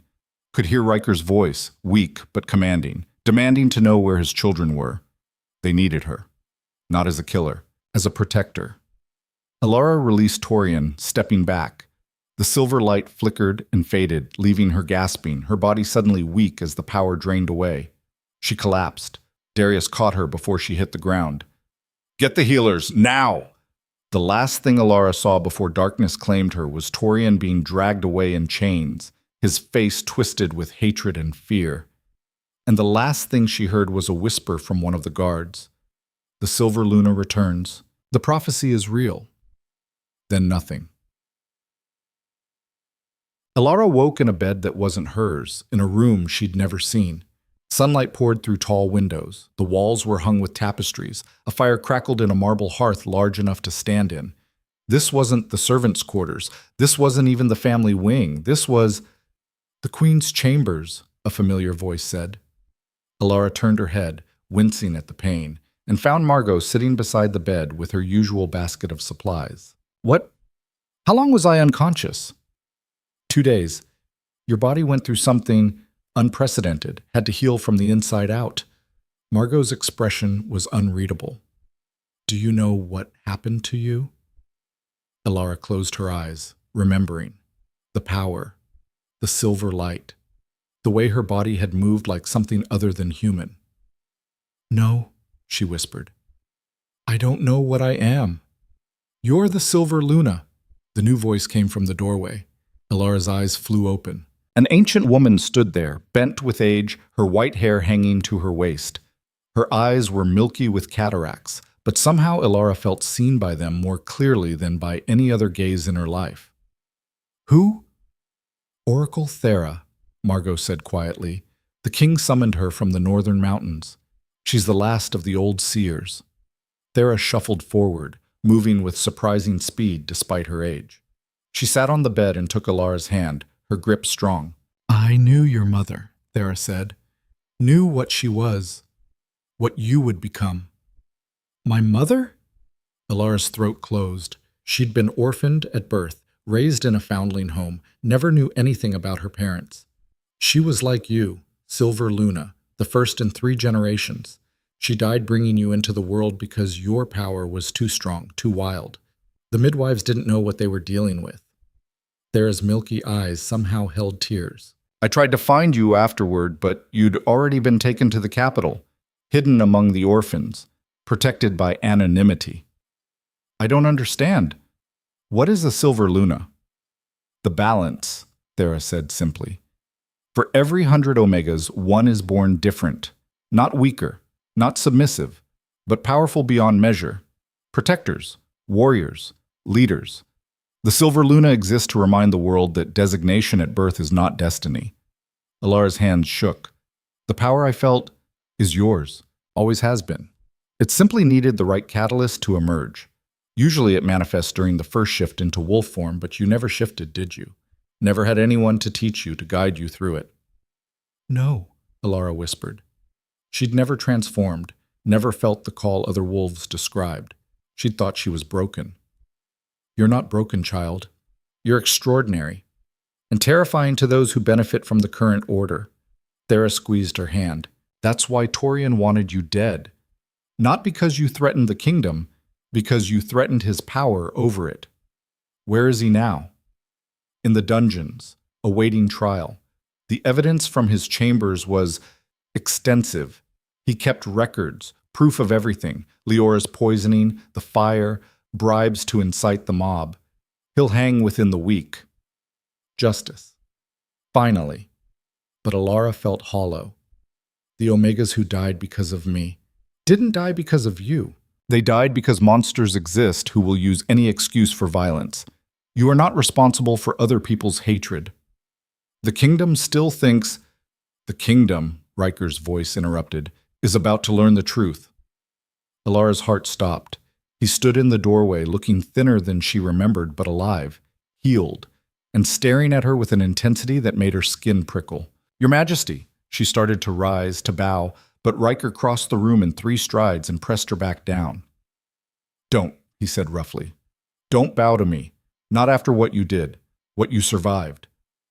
I didn't know what I was doing. The power just... You saved my children. Again. Nearly died doing it. Again. Riker's jaw was tight. And I owe you a debt I can never repay. You owe me nothing. I owe you everything.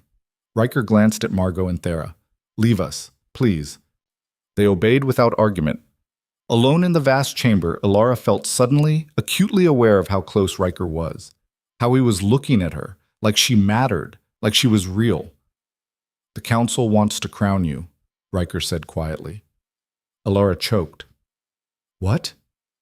The Silver Luna. The prophecy says she'll bring a new age. The people are already calling you a hero. The nobles are terrified, which means they'll agree to anything to appease you. Riker's lips twisted. Torian's fall created a power vacuum, and you fill it. I don't want power, so... I know. That's why you should have it. Riker sat on the edge of the bed, close enough that she could feel his warmth. But that's not what I'm offering. Then what? Marry me. The world stopped. What? Elara couldn't breathe. Not as a political arrangement, not as a duty, as a choice. Riker's gray eyes burned into hers. I've been dead since Leora left, going through motions, performing a role, feeling nothing, and then you brought me back, made me feel again, made me care. You don't know me. I know you risked everything for my children. I know you challenged corruption when silence would have been safer. I know you're brave and stubborn and absolutely terrifying when properly motivated. A ghost of a smile touched his lips. And I know that when I thought Torian might kill you, I wanted to burn the world down. Alara's chest cracked open. You don't love me. You barely know me. Then let me know you. Let me learn everything. Give me the chance. Riker took her hand, his touch gentle despite his warrior's calluses. I'm not asking you to replace Leora. No one could. But I'm asking if you'll stand beside me. Help me rebuild this kingdom into something better, something where power doesn't require submission and strength doesn't require cruelty. The nobles will never accept. The nobles just watched you defeat 8 trained soldiers while glowing like moonlight. They'll accept whatever I tell them to accept. Riker's voice turned fierce. I am king. You are the Silver Luna. Together, we could change everything. Alara wanted to say yes, wanted it so desperately it scared her. But fear was an old companion, and she'd learned to speak its language. What if I'm not strong enough? She whispered. What if the power doesn't come back? What if I fail? Then we fail together. Riker brought her hand to his lips, pressed a kiss to her knuckles. But I don't think you will. I think you're the strongest person I've ever met, and I think... A scream shattered the moment. Kale's scream. Both of them moved simultaneously, running toward the nursery. Guards fell in behind them, weapons drawn. They burst through the door. The room was empty. The windows were open. Rain poured in. And on the floor, written in what looked like blood, they're mine now. Come to the old ruins if you want them back, alone, before dawn. A friend. Alara felt her blood turn to ice. Torian was supposed to be in the dungeons, supposed to be contained, but someone had taken the children anyway. Riker's face went absolutely white. Find Torian! Now! A guard ran. Returned within minutes, his face ashen. Your Majesty, the Grand Chancellor is dead, poisoned in his cell, and 6 guards are missing. Who? Riker's voice broke. Who took them? Alara stared at the message, her mind racing. A friend, not an enemy, not a stranger.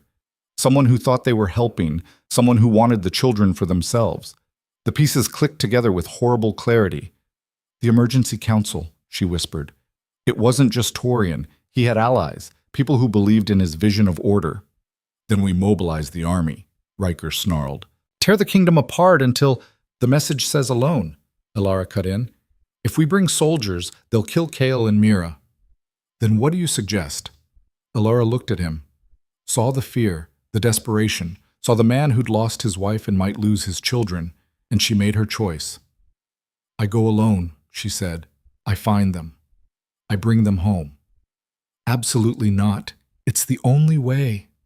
Alara's voice was calm, certain. You're too visible, too important. But me? I'm nobody. Just an Omega. They won't expect me to be dangerous. You almost died 2 days ago, and I came back stronger. Alara felt it, the power, dormant but present, waiting. The Silver Luna isn't a title. It's what I am, and those children need me. Riker grabbed her shoulders. If you die, then you'll burn the world down, Alara finished softly. You told me. I remember. For a long moment they stared at each other. Then Riker pulled her close, his arms crushing her against his chest, his face buried in her hair. Come back to me, he whispered. Promise me you'll come back. Alara held him tight, breathing in his scent, smoke and steel, and something uniquely him. I promise, she lied, because she'd learned one truth in her short, brutal life. Sometimes survival required sacrifice. And sometimes love meant walking into certain death if it meant protecting those who mattered. She left at midnight, alone, armed with nothing but a knife and determination. The old ruins lay 3 miles outside the city, ancient stone remnants of a fortress that predated the kingdom itself. Local legend said it was cursed. Alara figured that made it perfect.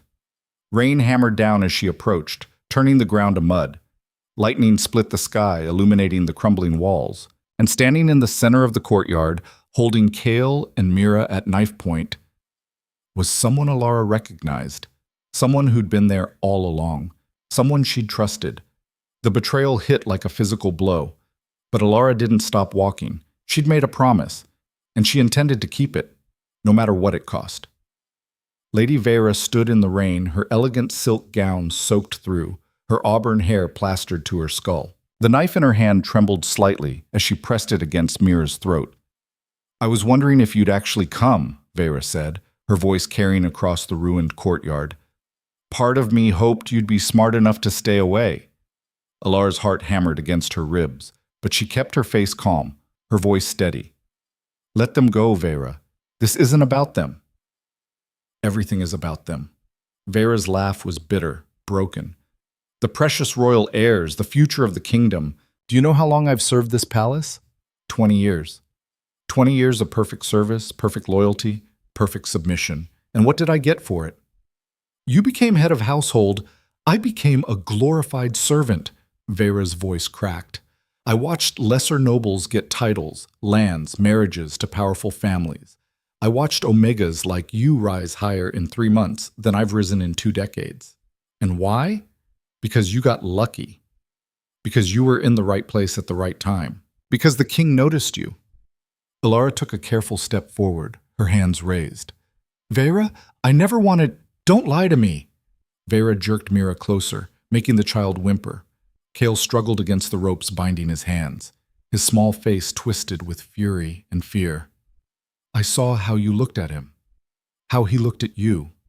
The Silver Luna, the prophesied savior. Do you know what you've done? You've destroyed everything Torian built, every carefully maintained balance, every tradition that kept order." "Torian murdered the queen," Alara said quietly. "Tried to murder her children. Would have murdered you too if you'd gotten in his way.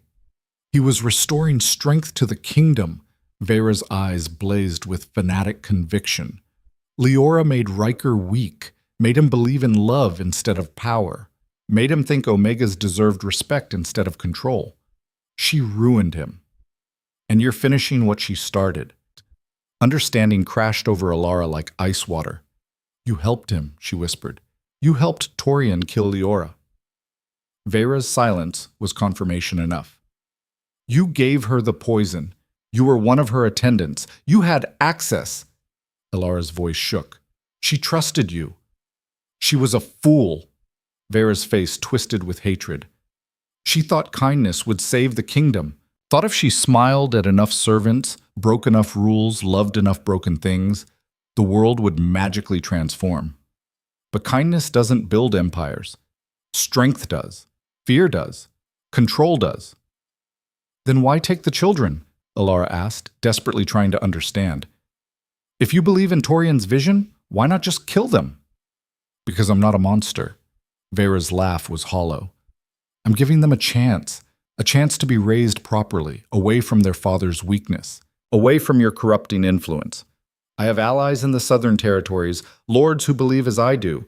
They'll take the children, raise them as warriors, as leaders, and when they're grown, they'll return and restore the old order." "You think they'll thank you for this?" Alara took another step forward. "You think they'll forget you killed their mother and kidnapped them?" "They're children. Children forget. Children adapt." Vera's voice softened slightly. "I'm saving them from becoming like their father, from becoming weak and sentimental and destroyed by love." "Love didn't destroy Riker," Alara said. "It saved him, made him fight when he had every reason to give up, made him strong enough to expose Torian's corruption." "Enough!" Vera's blade pressed harder against Mira's throat. A thin line of blood appeared. "I didn't bring you here to debate philosophy. I brought you here to offer a trade." Alara's blood ran cold. "What trade?" "Your life for theirs." Vera's smile was terrible. "You die here. Tonight. I take the children south. and Riker gets to spend the rest of his miserable life knowing that his weakness killed the woman he loved. Again. He doesn't love me. Don't insult my intelligence. Vera's eyes glittered. I've seen how he looks at you, like you're the sun, and he's been living in darkness. It's disgusting. But it's also useful. Your death will break him completely. Make him easy to control. Alara's mind raced, calculating odds, searching for options. 6 of Torian's former guards stood in the shadows behind Vera, armed and ready. The children were bound and held hostage. Alara was outnumbered, outarmed, and still recovering from her awakening 2 days ago. But she had one advantage. Vera didn't know what she could do, didn't understand what the Silver Luna truly meant. All right, Alara said quietly. I accept your trade. My life for theirs. Kale made a strangled sound of protest through his gag. Just promise me one thing, Alara continued, her voice steady. Promise me you won't hurt them. Whatever else happens, wherever you take them, promise me they'll be safe. Vera studied her for a long moment. You really love them, don't you? More than my own life. Then you're as much a fool as their mother was. Vera gestured to one of the guards. Take her. Make it quick. I don't want the children traumatized. The guard stepped forward, sword drawn. Alara didn't run, didn't fight. She simply closed her eyes and reached inward toward the power she'd felt in the dungeons, the silver fire that had transformed her. Come on, she thought desperately. I need you. They need you. Nothing. The power sat dormant, unreachable, like trying to grasp smoke. The guard raised his sword. Any last words, Omega? Alara opened her eyes and looked at Kale and Mira, tried to memorize their faces, tried to tell them with her gaze that they mattered, that they were loved, that this wasn't their fault. And in Kale's eyes, she saw something that broke her heart. He believed in her. Even now, even facing death, he believed she would save them.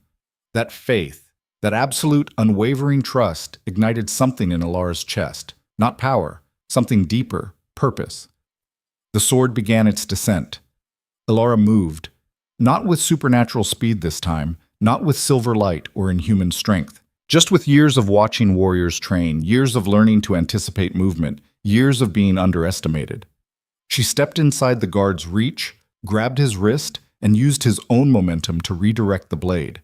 It whistled past her ear and buried itself in the mud. Before he could recover, she drove her knee into his stomach, grabbed the knife from her belt, and slashed across his sword arm. He screamed and stumbled back. The other guards rushed forward. Alara's body moved on pure instinct. Dodge, strike, counter. She wasn't stronger than them, wasn't faster, but she was desperate, and desperation had its own kind of power. She fought like someone with nothing left to lose, because she didn't. One guard went down clutching a slashed thigh. Another dropped his weapon when her blade found the tendons in his wrist. A third caught her boot in his face and crumpled. But there were too many. A fist connected with her jaw, snapping her head back. She tasted blood.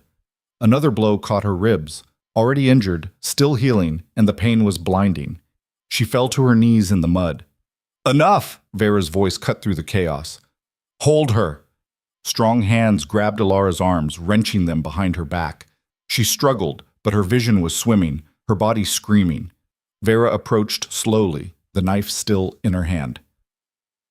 I'll give you credit. You're tougher than you look, but you're still just an Omega, still weak, still nothing without that borrowed power. The power isn't borrowed, Alara gasped through the pain. It's mine, always has been. Then where is it now? Vera pressed the blade against Alara's throat. Call it, use it, save yourself. Alara closed her eyes. The power was there. She could feel it, a distant star burning just out of reach. But fear clouded her mind, pain disrupted her focus, and she couldn't. A child's scream shattered her concentration. Mira was sobbing, struggling against her bonds. Don't hurt her! Please don't hurt her! And Kale was shouting through his gag, his small body shaking with fury. They believed in her, even when she didn't believe in herself. That realization cut through everything else like lightning through storm clouds. The power didn't come from rage, didn't come from fear or desperation. It came from love, from the absolute certainty that some things were worth dying for. Alara opened her eyes. You're right, she said quietly. I can't save myself. Vera smiled. Finally, some sense that, but I can save them. Silver light exploded from Alara's skin like a supernova. The guards holding her screamed and released her, stumbling back. Vera's knife clattered to the ground as she threw up her hands to shield her eyes from the blinding radiance, and Alara rose. Not as a servant, not as an omega, not even as a woman, as something primal and terrible and beautiful. The Silver Luna. Her transformation was complete this time.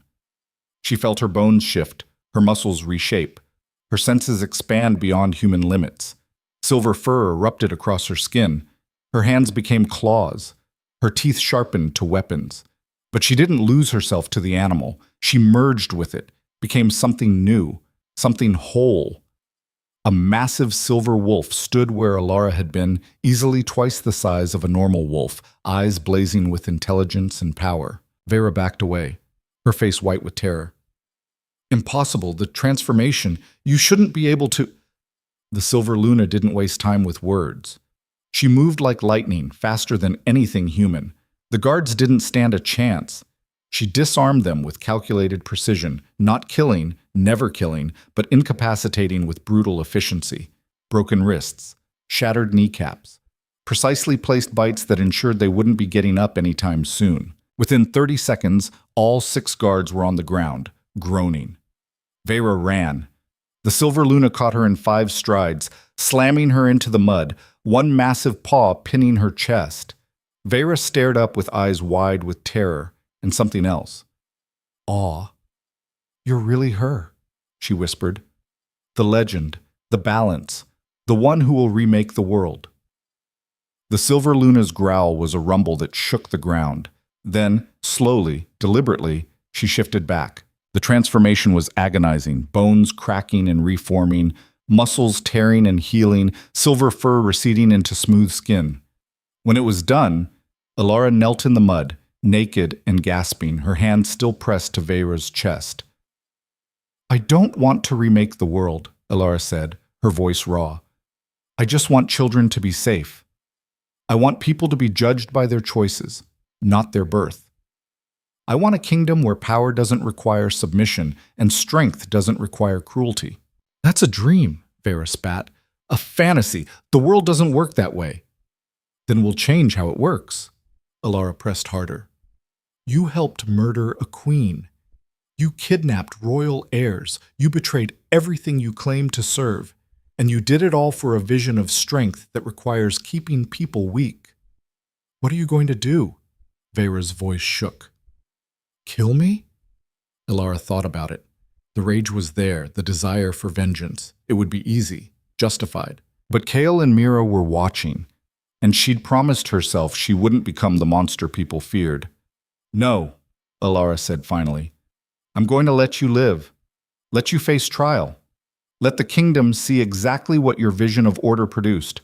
She stood, grabbed Vera's fallen cloak, and wrapped it around herself. Then she walked to the children. They were bound but unharmed, their eyes wide with shock and relief. Alara cut their ropes with Vera's discarded knife, pulled them into her arms, and held them as they sobbed against her chest. It's over, she murmured into their hair. It's over. You're safe. I've got you. You came, Kaol choked out. I knew you would. I knew. Shh. I'm here. I'll always come for you. Always. The sound of hoofbeats interrupted their reunion.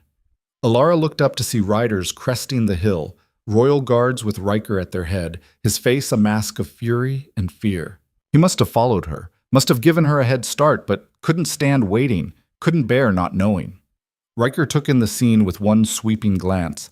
The incapacitated guards, Vera pinned in the mud, Alara holding his children while wearing nothing but a borrowed cloak. He dismounted before his horse had fully stopped and crossed to them in long strides. Are you hurt? He demanded, his hands already checking the children for injuries. We're okay, Kaol said. Alara saved us. Again. Riker's eyes met Alara's over the children's heads. She saw relief there, and anger, and something that looked almost like worship. You promised you'd come back, he said roughly. I keep my promises. You also lied about being able to handle this alone. Alara managed a weak smile. I handled it. You transformed, fought 6 trained guards, nearly died. Riker's jaw was tight. That is not what I would call handling it. But we're alive. That's what matters. Riker pulled all 3 of them into his arms, her and both children, and held them so tightly Alara could barely breathe. If you ever, he whispered fiercely, ever do something that reckless again, I will lock you in a tower myself. That's not very progressive of you, Your Majesty. I don't care about progressive when it comes to you dying. Captain Darius approached cautiously, his gaze moving between Alara and the carnage she'd created. Your Majesty, we should secure the prisoners, and perhaps get Lady Alara something more substantial to wear. She's not Lady Alara, Riker said, his voice carrying across the ruins. Not anymore. Alara's heart stopped. Here it came. The reality check. The reminder that she was still just an Omega, that tonight's heroics didn't change the fundamental order of things. From this moment, Riker continued, his eyes locked on hers. She is Alara Vance, Silver Luna, protector of the realm, and if she'll have me... He dropped to one knee in the mud, still holding Mira, his free hand finding Alara's. My chosen mate and future queen. The world stopped spinning. Riker! Alara couldn't breathe. You can't... The Council will never... The Council serves at my pleasure. And after tonight, after witnesses saw what you can do, what you are, they won't dare object. Riker's voice softened. I'm not asking because you're powerful. I'm asking because you're kind. Because you love my children like they're yours. Because you make me want to be better than I am. I'm not Leora. No, you're not. You're Alara. And that's exactly who I want. His gray eyes burned into hers. But I won't force this. Won't use my position or your gratitude or anything else to manipulate you. I'm asking because I want you to choose. Freely. Without obligation. Alara looked at Kale and Mira, their small faces hopeful and exhausted. She looked at the ruined courtyard, at the evidence of her own impossible strength. She looked at Riker, kneeling in the mud, offering her everything. And she thought about the girl she'd been 3 months ago. Invisible. Silent. Safe in her smallness. That girl was gone. In her place stood someone new. Someone forged in fire and blood and impossible choices. Someone who'd learned that survival sometimes meant taking up space instead of shrinking from it.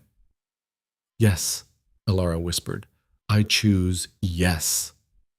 Riker's face transformed. He stood, pulled her close, and kissed her with a desperation that spoke of death defied and futures reclaimed.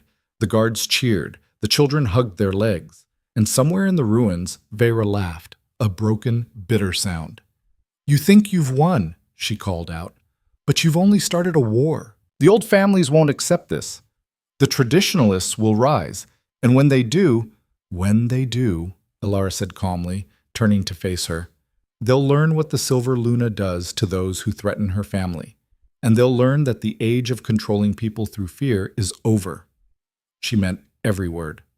The ride back to the palace was a blur of exhaustion and adrenaline. Alara rode with Riker, the children nestled between them, all of them mud-splattered and blood-stained and alive. Word had already spread. By the time they reached the gates, crowds lined the streets, common people mostly, with a scattering of nervous-looking nobles. They didn't cheer. They didn't celebrate. They simply watched in stunned silence as an Omega rode through the capital on the back of the king's horse, wearing his cloak, carrying his children. And slowly, one by one, they began to kneel. Not in submission, in recognition. The Silver Luna had returned, and nothing would ever be the same.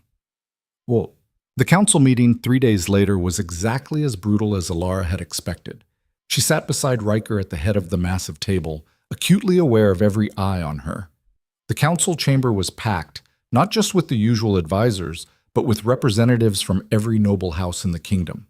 They'd come to witness the scandal, to protest the abomination, to see for themselves if the rumors were true. Lord Aldrich of House Stormbreak spoke first, his voice dripping with barely controlled fury. Your Majesty, with all due respect, this is madness. An Omega cannot be queen. Tradition, law, and basic biological hierarchy forbid it. Tradition changes, Riker replied calmly, as does law. and biological hierarchy has no place in governance. She has no training, no bloodline, no... She has proven herself in ways none of you ever have. Riker's voice turned to steel. She saved my children's lives, twice, exposed treason at the highest levels, and demonstrated abilities that most of you thought were myths. Abilities that make her dangerous. Lady Morgana of House Ravencrest stood, her face flushed. We don't know what she is, what she's capable of. For all we know, she's manipulated your majesty through some sort of... Choose your next words very carefully, Riker warned. Morgana swallowed but continued. The people are frightened, your majesty. There have been protests, calls for her removal. If you go through with this marriage, the kingdom will fracture. Then let it fracture, Riker said quietly. I would rather rule over ruins built on truth than a pristine palace built on lies. Silence fell. Alara had been quiet throughout the exchange, but now she stood. Every eye turned to her. May I speak? She asked Riker. He nodded. Alara turned to face the council, these powerful people who'd spent their lives at the top of a hierarchy she'd been born at the bottom of. You're right to be frightened, she said calmly. Change is terrifying. The idea that everything you've been taught about order and strength might be wrong. That's earth-shattering. But fear doesn't make you right. It just makes you desperate. How dare you? Aldrich started. I'm not finished. Alara's voice didn't rise, but something in it made the Lord go quiet. You say I have no bloodline. You're right. I'm an orphan. I don't know who my parents were. I was raised in a foundling home and sold into service at 12. I've spent my entire life being invisible, being nothing, being exactly what you think Omegas should be. She paused, letting that sink in. But invisibility taught me things nobility never could. I learned to watch, to listen, to see the cracks in systems built on cruelty. And I learned that strength has nothing to do with dominance and everything to do with choosing to protect people who can't protect themselves. Pretty words, Morgana sneered, but words don't qualify you to be queen. Neither does birth, Alara replied. Half the monarchs in history were born into power and used it to destroy their kingdoms. The other half had to earn it. I've earned mine, in blood and fire and impossible choices. You're a freak of nature. I'm exactly what nature intended. Alara felt the power stir beneath her skin, silver light flickering at the edges of her vision.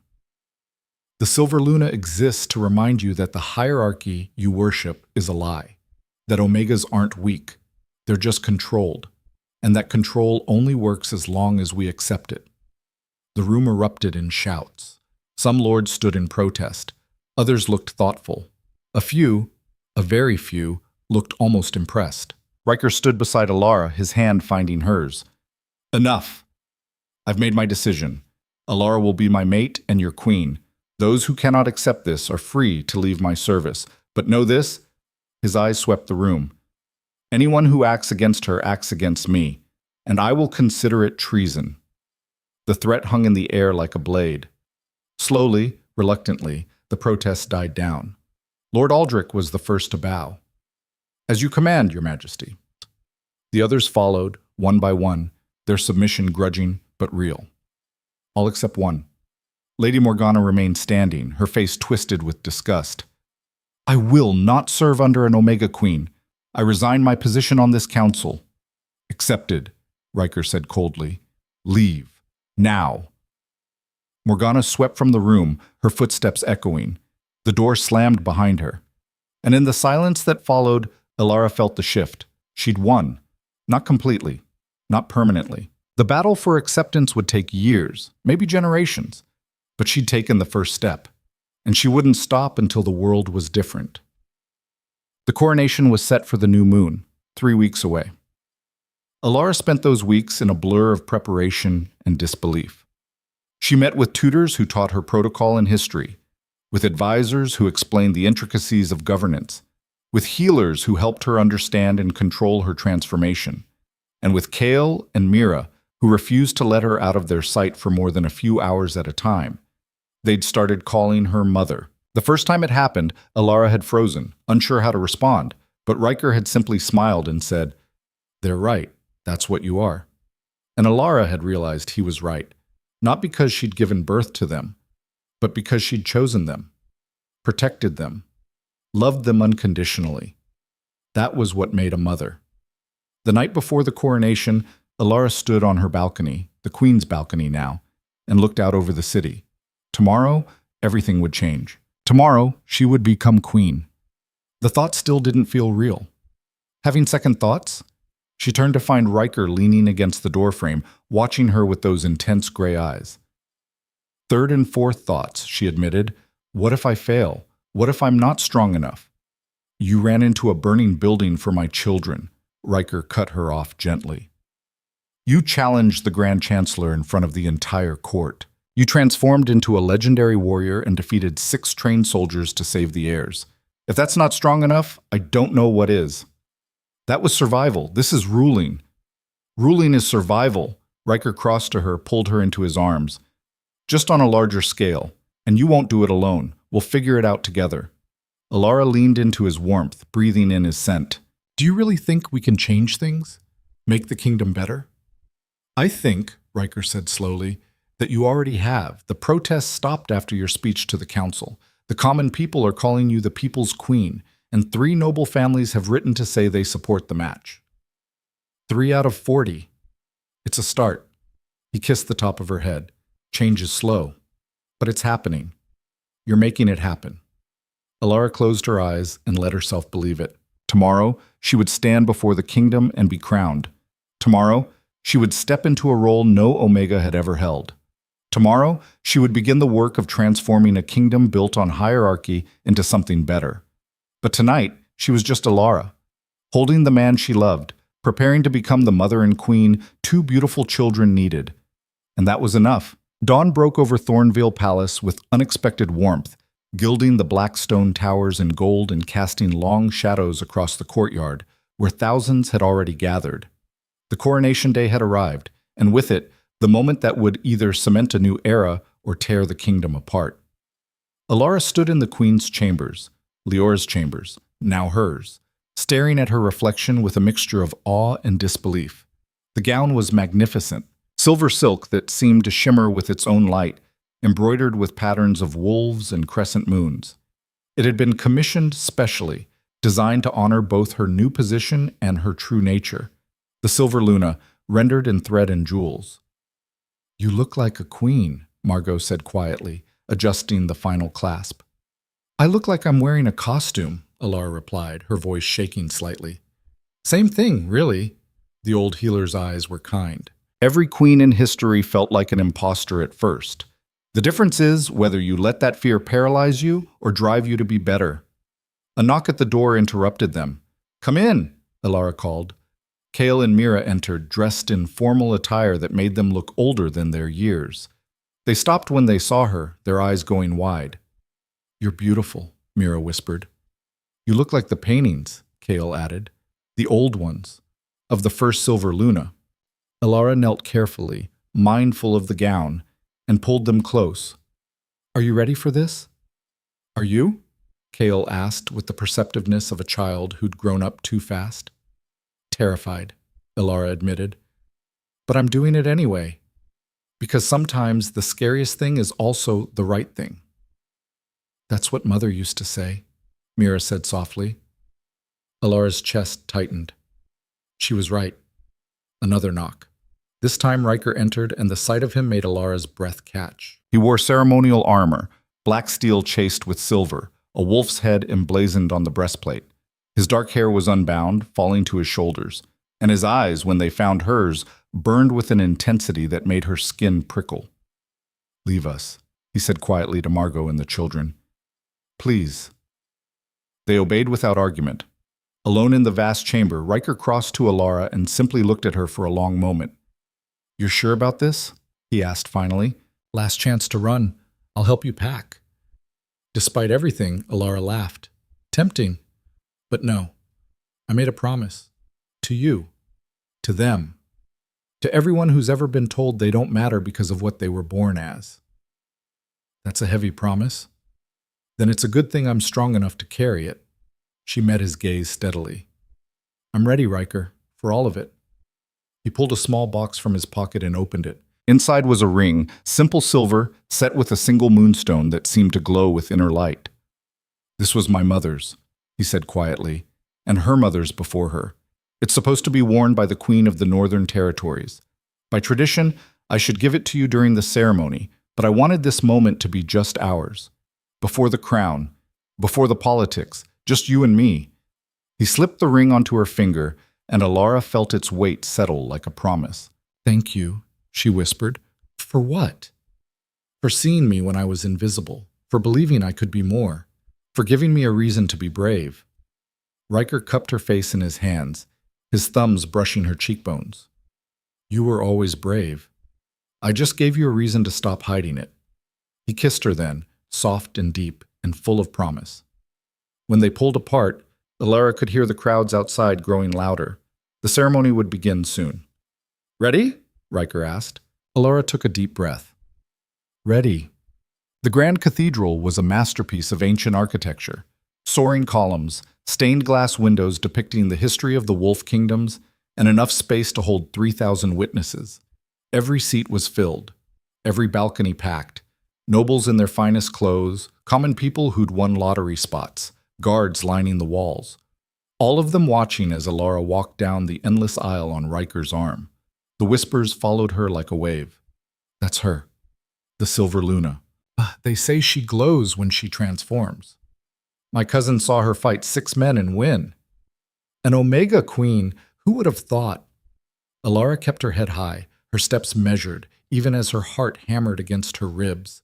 She could feel the weight of their stares, their judgment, their hope and hatred in equal measure. At the altar stood High Priestess Selene, ancient and imperious, her expression unreadable. She'd performed every royal ceremony for the past 40 years, and had made her disapproval of this match very clear. But Riker had insisted, and she'd agreed, grudgingly. The ceremony began with traditional blessings and invocations. Alara knelt before the altar while Selene recited prayers in the old language, words that connected this moment to centuries of tradition. Then came the vows. "Alara Vance," Selene intoned, her voice carrying through the vast space. "Do you swear to serve this kingdom with wisdom, courage, and compassion? To protect its people, uphold its laws, and defend its honor above all else, even unto death?" This was the moment of truth. Alara could still back out, could walk away, return to invisibility and safety. Instead, she raised her voice so everyone could hear. "I swear it, with everything I am and everything I will become." A collective exhale rippled through the cathedral. Selene continued, "And do you swear to honor the bond between Alpha and Luna, to stand beside King Riker as his equal partner, to raise his heirs as your own, and to ensure the continuation of the royal bloodline?" "I swear it." "Then by the power vested in me by the old laws and new, I declare you Luna of the Northern Territories." Selene placed a silver circlet on Alara's head, lighter than a crown, but no less significant. "Rise, Queen Alara, and may your reign bring prosperity to the realm." Alara stood. The cathedral erupted. Not in cheers, not entirely. The response was mixed, complicated. Some people clapped enthusiastically. Others sat in stony silence. A few even walked out, their disgust clear, but enough remained, enough witnessed, enough accepted, and that was enough. Riker took her hand, raised it high, and addressed the crowd. "Behold your queen!" His voice resonated with command. "The Silver Luna, protector of the innocent, defender of the realm, and the woman who will help me build a kingdom worthy of the people who inhabit it." This time, the cheers were louder. Not universal, but growing. Alara looked out at the sea of faces and saw something that took her breath away. In the back rows, among the common people, Omegas were standing, dozens of them, maybe hundreds, rising from their seats with tears streaming down their faces. They weren't cheering for a queen. They were celebrating freedom. The idea that they too could be more than what they'd been told. And in that moment, Alara understood the true weight of what she'd done. This wasn't just about her anymore. It was about every person who'd ever been told to be smaller, quieter, less. She was their proof that the world could change.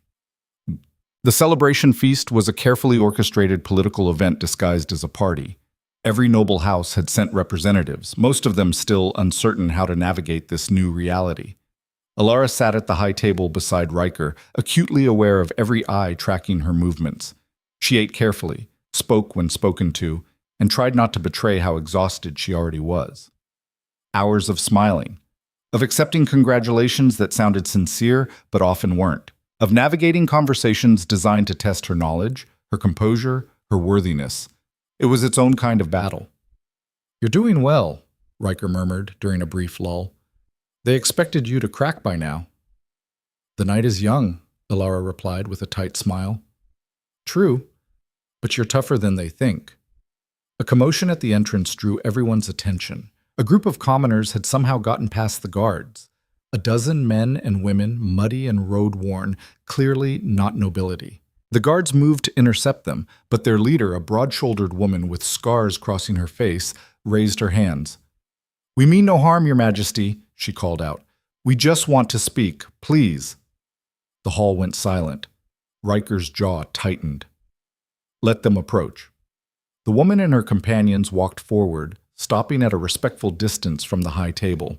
Up close, Alara could see they were all Omegas, marked by subtle scent and bearing, clearly uncomfortable in this grand space. "Who are you?" Riker asked. "My name is Kira, Your Majesty. I represent the Omega Alliance, a group from the Eastern Territories. We've traveled 3 weeks to be here today." Kira's eyes found Alara. "To see for ourselves if the rumors were true. If one of us had really become queen—" "They're true," Alara said quietly. Kira's face transformed. "Then we have something to ask you. A petition." "Speak."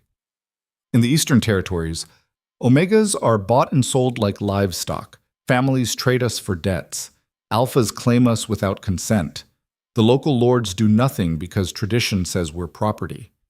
Kira's voice shook with controlled fury. "But if an Omega can be queen, if the natural order can change, then maybe the law can change too. We're asking you to outlaw Omega trafficking, to make it illegal to force bonding, to give us the right to choose our own mates." The hall erupted in scandalized whispers. "That's going too far. Tradition exists for a reason. Next, they'll want to vote." Alara stood, and the whispers died. "You're right," she said clearly. "It should be illegal. All of it. The trafficking, the forced bonding, the treatment of people as property." She turned to Riker. "I want to draft legislation. Immediately.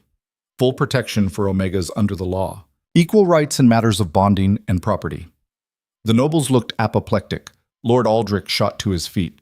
"Your Majesty, you cannot seriously be considering this. Such a law would upend centuries of tradition." "Good," Alara cut him off. "Those traditions are built on cruelty. Time to build new ones." "You've been queen for 6 hours," Lady Seraphina said coldly, "and you're already trying to destroy the social order." "I'm trying to fix it," Alara replied. "There's a difference." "This will cause riots," another lord warned. "The Alpha families will revolt. Let them try." Riker stood beside Alara, his voice like iron. "I support the Queen's proposal. We'll draft the legislation within the week and present it to the full council. Any house that objects can take it up with me personally." The threat was clear. Accept the change or face the king's wrath. Slowly, reluctantly, the protests faded. Kira and her companions dropped to their knees, tears streaming down their faces. "Thank you," Kira whispered. "Thank you." Alara descended from the high table and helped the woman to her feet. "Don't thank me yet. This is just the beginning. Real change takes time, takes fighting. But I promise you, I will fight, every day, until Omegas are free." "We'll fight too," Kira said fiercely. "We're with you, all of us." And in that moment, Alara realized something profound. She wasn't alone anymore. She'd started a movement.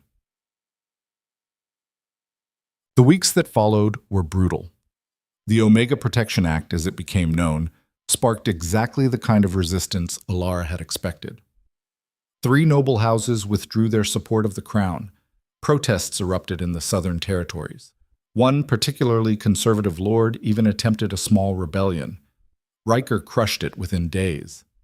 But the backlash was real, and Alara felt the weight of it every moment. Death threats arrived weekly. Anonymous letters calling her everything from abomination to horror. Assassination attempts, 3 of them, all thwarted by her guards and her own growing combat skills. The pressure was immense, but so was the support. For every noble who opposed her, 3 common people rallied behind her. Omega communities across the kingdom organized. Beta merchants who'd always felt squeezed by the alpha-dominated hierarchy started speaking up. Even some progressive alphas joined the cause. The kingdom was transforming violently and messily into something new. 6 months after her coronation, Alara stood before the full council to present the finalized legislation. The chamber was packed, tension thick enough to choke on. The Omega Protection Act, Alara began, her voice steady, establishes the following. 1. Trafficking of any person, regardless of designation, is now a capital crime. 2. Forced bonding without clear consent is punishable by life imprisonment. 3. All citizens have the right to refuse unwanted advances from any designation. 4. Omegas are granted full property rights and the ability to inherit. 5. Discrimination based on designation in matters of employment or education is illegal. She paused, letting it sink in. This legislation doesn't destroy the hierarchy. It simply removes the legal enforcement of cruelty. Alphas can still be alphas, but they can't use the law to abuse those born different. And if we refuse to pass it? Lord Aldrich asked coldly. Then I invoke my right as Queen Luna to issue a royal decree, Alara replied calmly. This law will pass. The only question is whether the council supports it willingly or forces me to act unilaterally. The silence was deafening. Finally, surprisingly, it was Lady Katerina of House Blackwater who spoke. I support the Queen's proposal, she said clearly. I've watched my own daughter suffer under the current system. Watched her forced into a bonding she didn't want because an alpha claimed her and the law gave her no recourse. This needs to change. I vote yes. One by one, others followed. Not all of them, not even most. But enough. By a narrow margin, the Omega Protection Act passed. Alara felt something loosen in her chest. It wasn't victory, not complete, but it was progress. Real, tangible progress. A year after her coronation, Alara stood in the palace gardens watching Kale and Mira play with a pack of wolf pups. They were laughing, their faces bright with joy, looking nothing like the traumatized children she'd first met. They called her mother now, without hesitation. And she'd legally adopted them, ensuring that even if something happened to Riker, she would remain their guardian. They were hers in every way that mattered. You look contemplative, Riker said, joining her on the bench. Just thinking about how much has changed. For the better? Mostly. Alara leaned into his warmth. The Omega communities are thriving. Education programs are expanding. We've prosecuted 17 trafficking rings in the past 6 months. But there's still so much resistance. So many people who hate what we're building. Change is always resisted by those who benefited from the old way. Riker pressed a kiss to her temple. But you're winning, slowly, undeniably. We're winning, Alara corrected. I couldn't do this without you. You could. You'd just hate every minute of it. She laughed despite herself. They sat in comfortable silence, watching the children play, until Kale noticed them and ran over. Mother, father, watch this. He shifted, his first successful transformation finally mastered after months of training. A small gray wolf appeared where the boy had been, yipping with excitement. Mira clapped and shifted too, her wolf form silver-white, like Alara's. Pride swelled in Alara's chest so powerfully it almost hurt. They're going to be incredible, Riker said quietly. They already are. A guard approached, bowing respectfully. Your Majesty, there's a delegation from the Southern Territories requesting an audience. They say it's urgent. Alara exchanged a glance with Riker and stood. Send them to the council chamber. We'll meet them there. As they walked through the palace corridors, Alara caught glimpses of the changes they'd implemented. Omega servants walking with their heads high instead of bowed. Mixed designation work crews collaborating as equals. Children of all designations playing together in the courtyards. Small things, but significant. The delegation turned out to be representatives from 5 southern houses, the most conservative region of the kingdom, the ones who'd resisted hardest. Their leader, Lord Theron of House Ironwood, looked uncomfortable as he bowed. Your Majesties, we've come to discuss the new legislation. I'm listening, Alara said calmly. We were wrong to resist. The words clearly cost him. We've seen the results in our own territories. Crime is down, productivity is up. The Omegas who were freed from forced bonding have started businesses, contributed to their communities. And he swallowed hard. My own daughter came to me last week, told me she'd been hiding her designation for years, terrified of what would happen if anyone knew she was Omega. Said she finally feels safe being herself. Alara's throat tightened. I'm glad. We want to formally pledge our support to the Crown, to the new order you're building. Theron met her eyes. We were wrong. You were right, and we're asking for the chance to be part of what comes next. It was everything Alara had fought for: validation, acceptance, proof that change was possible. Welcome, she said simply. We're glad to have you. After the delegation left, Riker pulled her into his arms and just held her. You did it, he murmured. You actually did it. We did it, Alara corrected again. Together. Together, he agreed. And 5 years after her coronation, Alara stood on the balcony overlooking the capital and marveled at how different everything looked. The streets bustled with people of all designations, working and living side by side. The Omega District, once a ghetto of poverty and despair, had transformed into a thriving cultural center. Schools that had once been segregated now educated mixed classes. The council chamber included Omega representatives for the first time in history. It wasn't perfect. Pockets of resistance remained. Old prejudices died slowly. But the trajectory was undeniable. The kingdom was healing, becoming something better.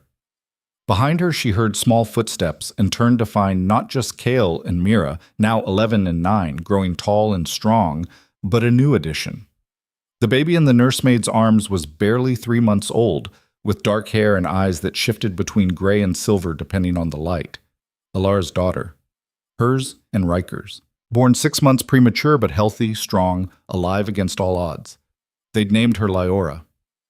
She's awake, the nursemaid said with a smile, and asking for you. Alara took her daughter, felt the small weight settle against her chest, and marveled once again at the impossible path that had led her here. From invisible servant to queen. From powerless Omega to the Silver Luna. From orphan to mother of 3. Kyle and Mira pressed close, peering at their baby sister with protective adoration. She's going to be strong, Kale said confidently. I can feel it. Like mother, Mira added. Riker joined them, wrapping his arms around the whole family, and they stood together on the balcony as the sun set over their kingdom. Any regrets? Riker asked quietly. Alara thought about everything she'd endured, the pain, the fear, the impossible choices, and she thought about what she'd gained: a family, a purpose, the power to change the world. Not one, she said. 10 years after her coronation, the Grand Cathedral was packed once again, but this time it wasn't for Alara's ceremony. It was for Kale's 16th birthday, an official naming as Crown Prince. Alara stood beside Riker at the altar, watching their son, no longer a child, nearly a man, kneel before the High Priestess and swear his oaths. He looked so much like Riker, but when he spoke, when he smiled, she saw Lyora in him, and herself, a perfect blend of all the people who'd shaped him. Do you swear to serve this kingdom with wisdom, courage, and compassion? The priestess intoned. I swear it, Kale said firmly. And do you swear to honor the new order, to protect all citizens regardless of designation, to rule with justice tempered by mercy? Swear it. Pride swelled in Alara's chest. This was her legacy. Not laws or reforms, though those mattered. But this boy, this young man who'd grown up believing that power meant protection, that strength meant choosing to be kind, that leadership meant serving those who couldn't serve themselves. He would be a good king, better than Riker, better than any who'd come before. After the ceremony, as they walked through the celebrating crowds, Kale leaned close to Alara. Thank you, he whispered, for saving us, for everything. You don't need to thank me. Yes, I do. His gray eyes, Riker's eyes, were serious. You changed the world for us, made it better, made it possible for people like Mira and baby Lyora to grow up without fear. That matters. More than you know. Ilara's vision blurred with tears. Just promise me one thing, she said. Anything. Keep changing it. Keep making it better. Don't let the kingdom settle back into old patterns. Every generation has to choose progress. Choose kindness. Choose to see people as people, not designations. I promise, Kale said solemnly. I'll make you proud. You already have. 20 years after her coronation, Ilara was no longer young. She was 43, her dark hair streaked with silver, her face lined with years of laughter and worry in equal measure.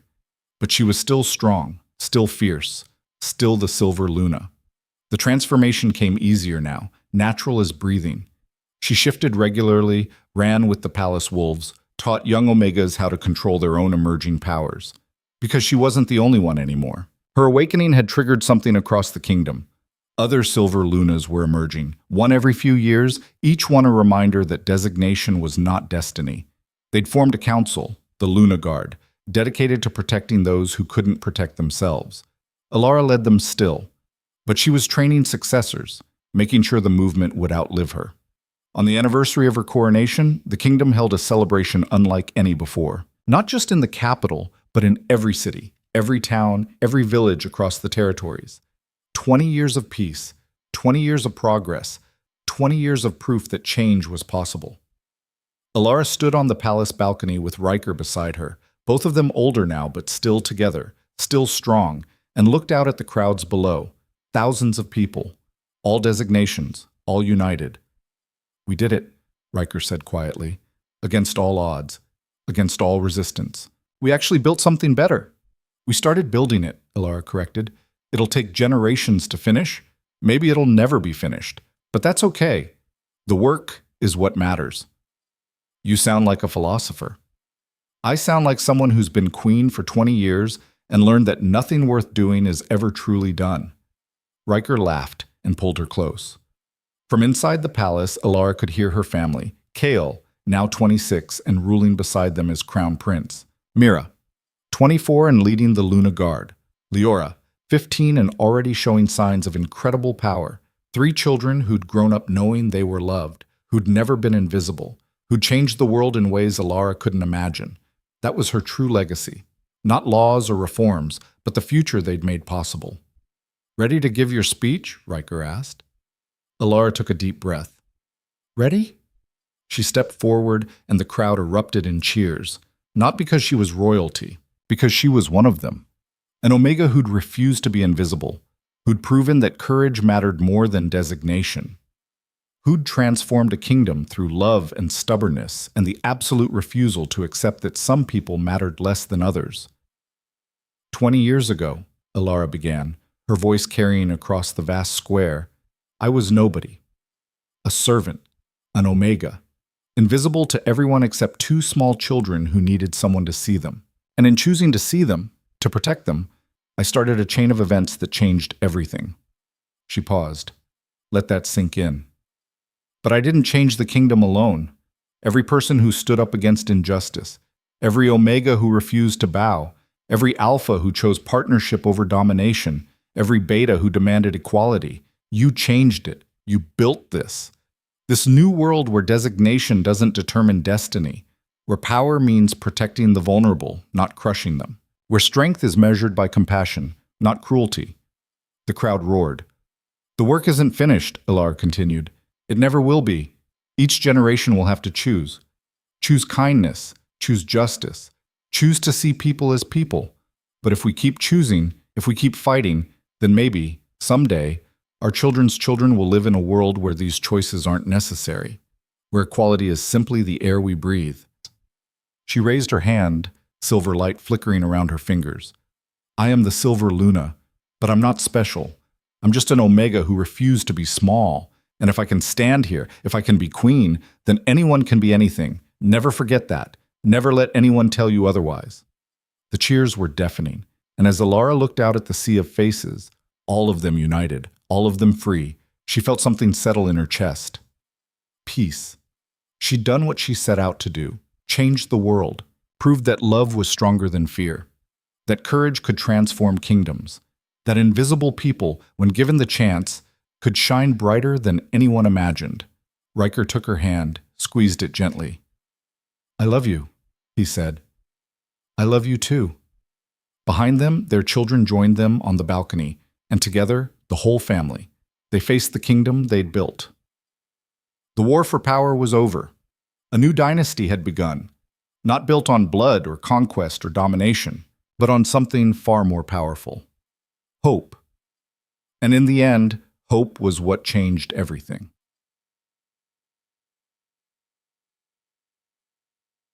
Years later, when historians wrote about the Silver Luna Queen, they would focus on the laws she passed, the reforms she implemented, the political shifts she orchestrated. But the people who lived through her reign remembered something different. They remembered an Omega servant who ran into fire to save children who weren't hers, who stood up to corruption when silence would have been safer, who transformed into something legendary and used that power not for vengeance, but for protection, who loved fiercely and led wisely and refused to let anyone be invisible ever again. They remembered the day the world changed, and the woman who changed it, not because she was powerful, but because she chose to be kind. And that choice, that simple, radical choice to see people and protect them and love them, that was what built empires. That was what transformed kingdoms. That was what made a queen. Elara Vance lived another 30 years after her coronation, long enough to see her grandchildren born, to watch the kingdom flourish, to know with absolute certainty that the changes she'd fought for would outlive her. And when she finally died, peacefully, in her sleep, with Riker's hand in hers, the entire kingdom mourned. But they also celebrated, because she'd given them something immortal, the knowledge that change was possible, that invisible people could become legends, that love, in the end, always won. The Silver Luna was gone, but her legacy would burn forever.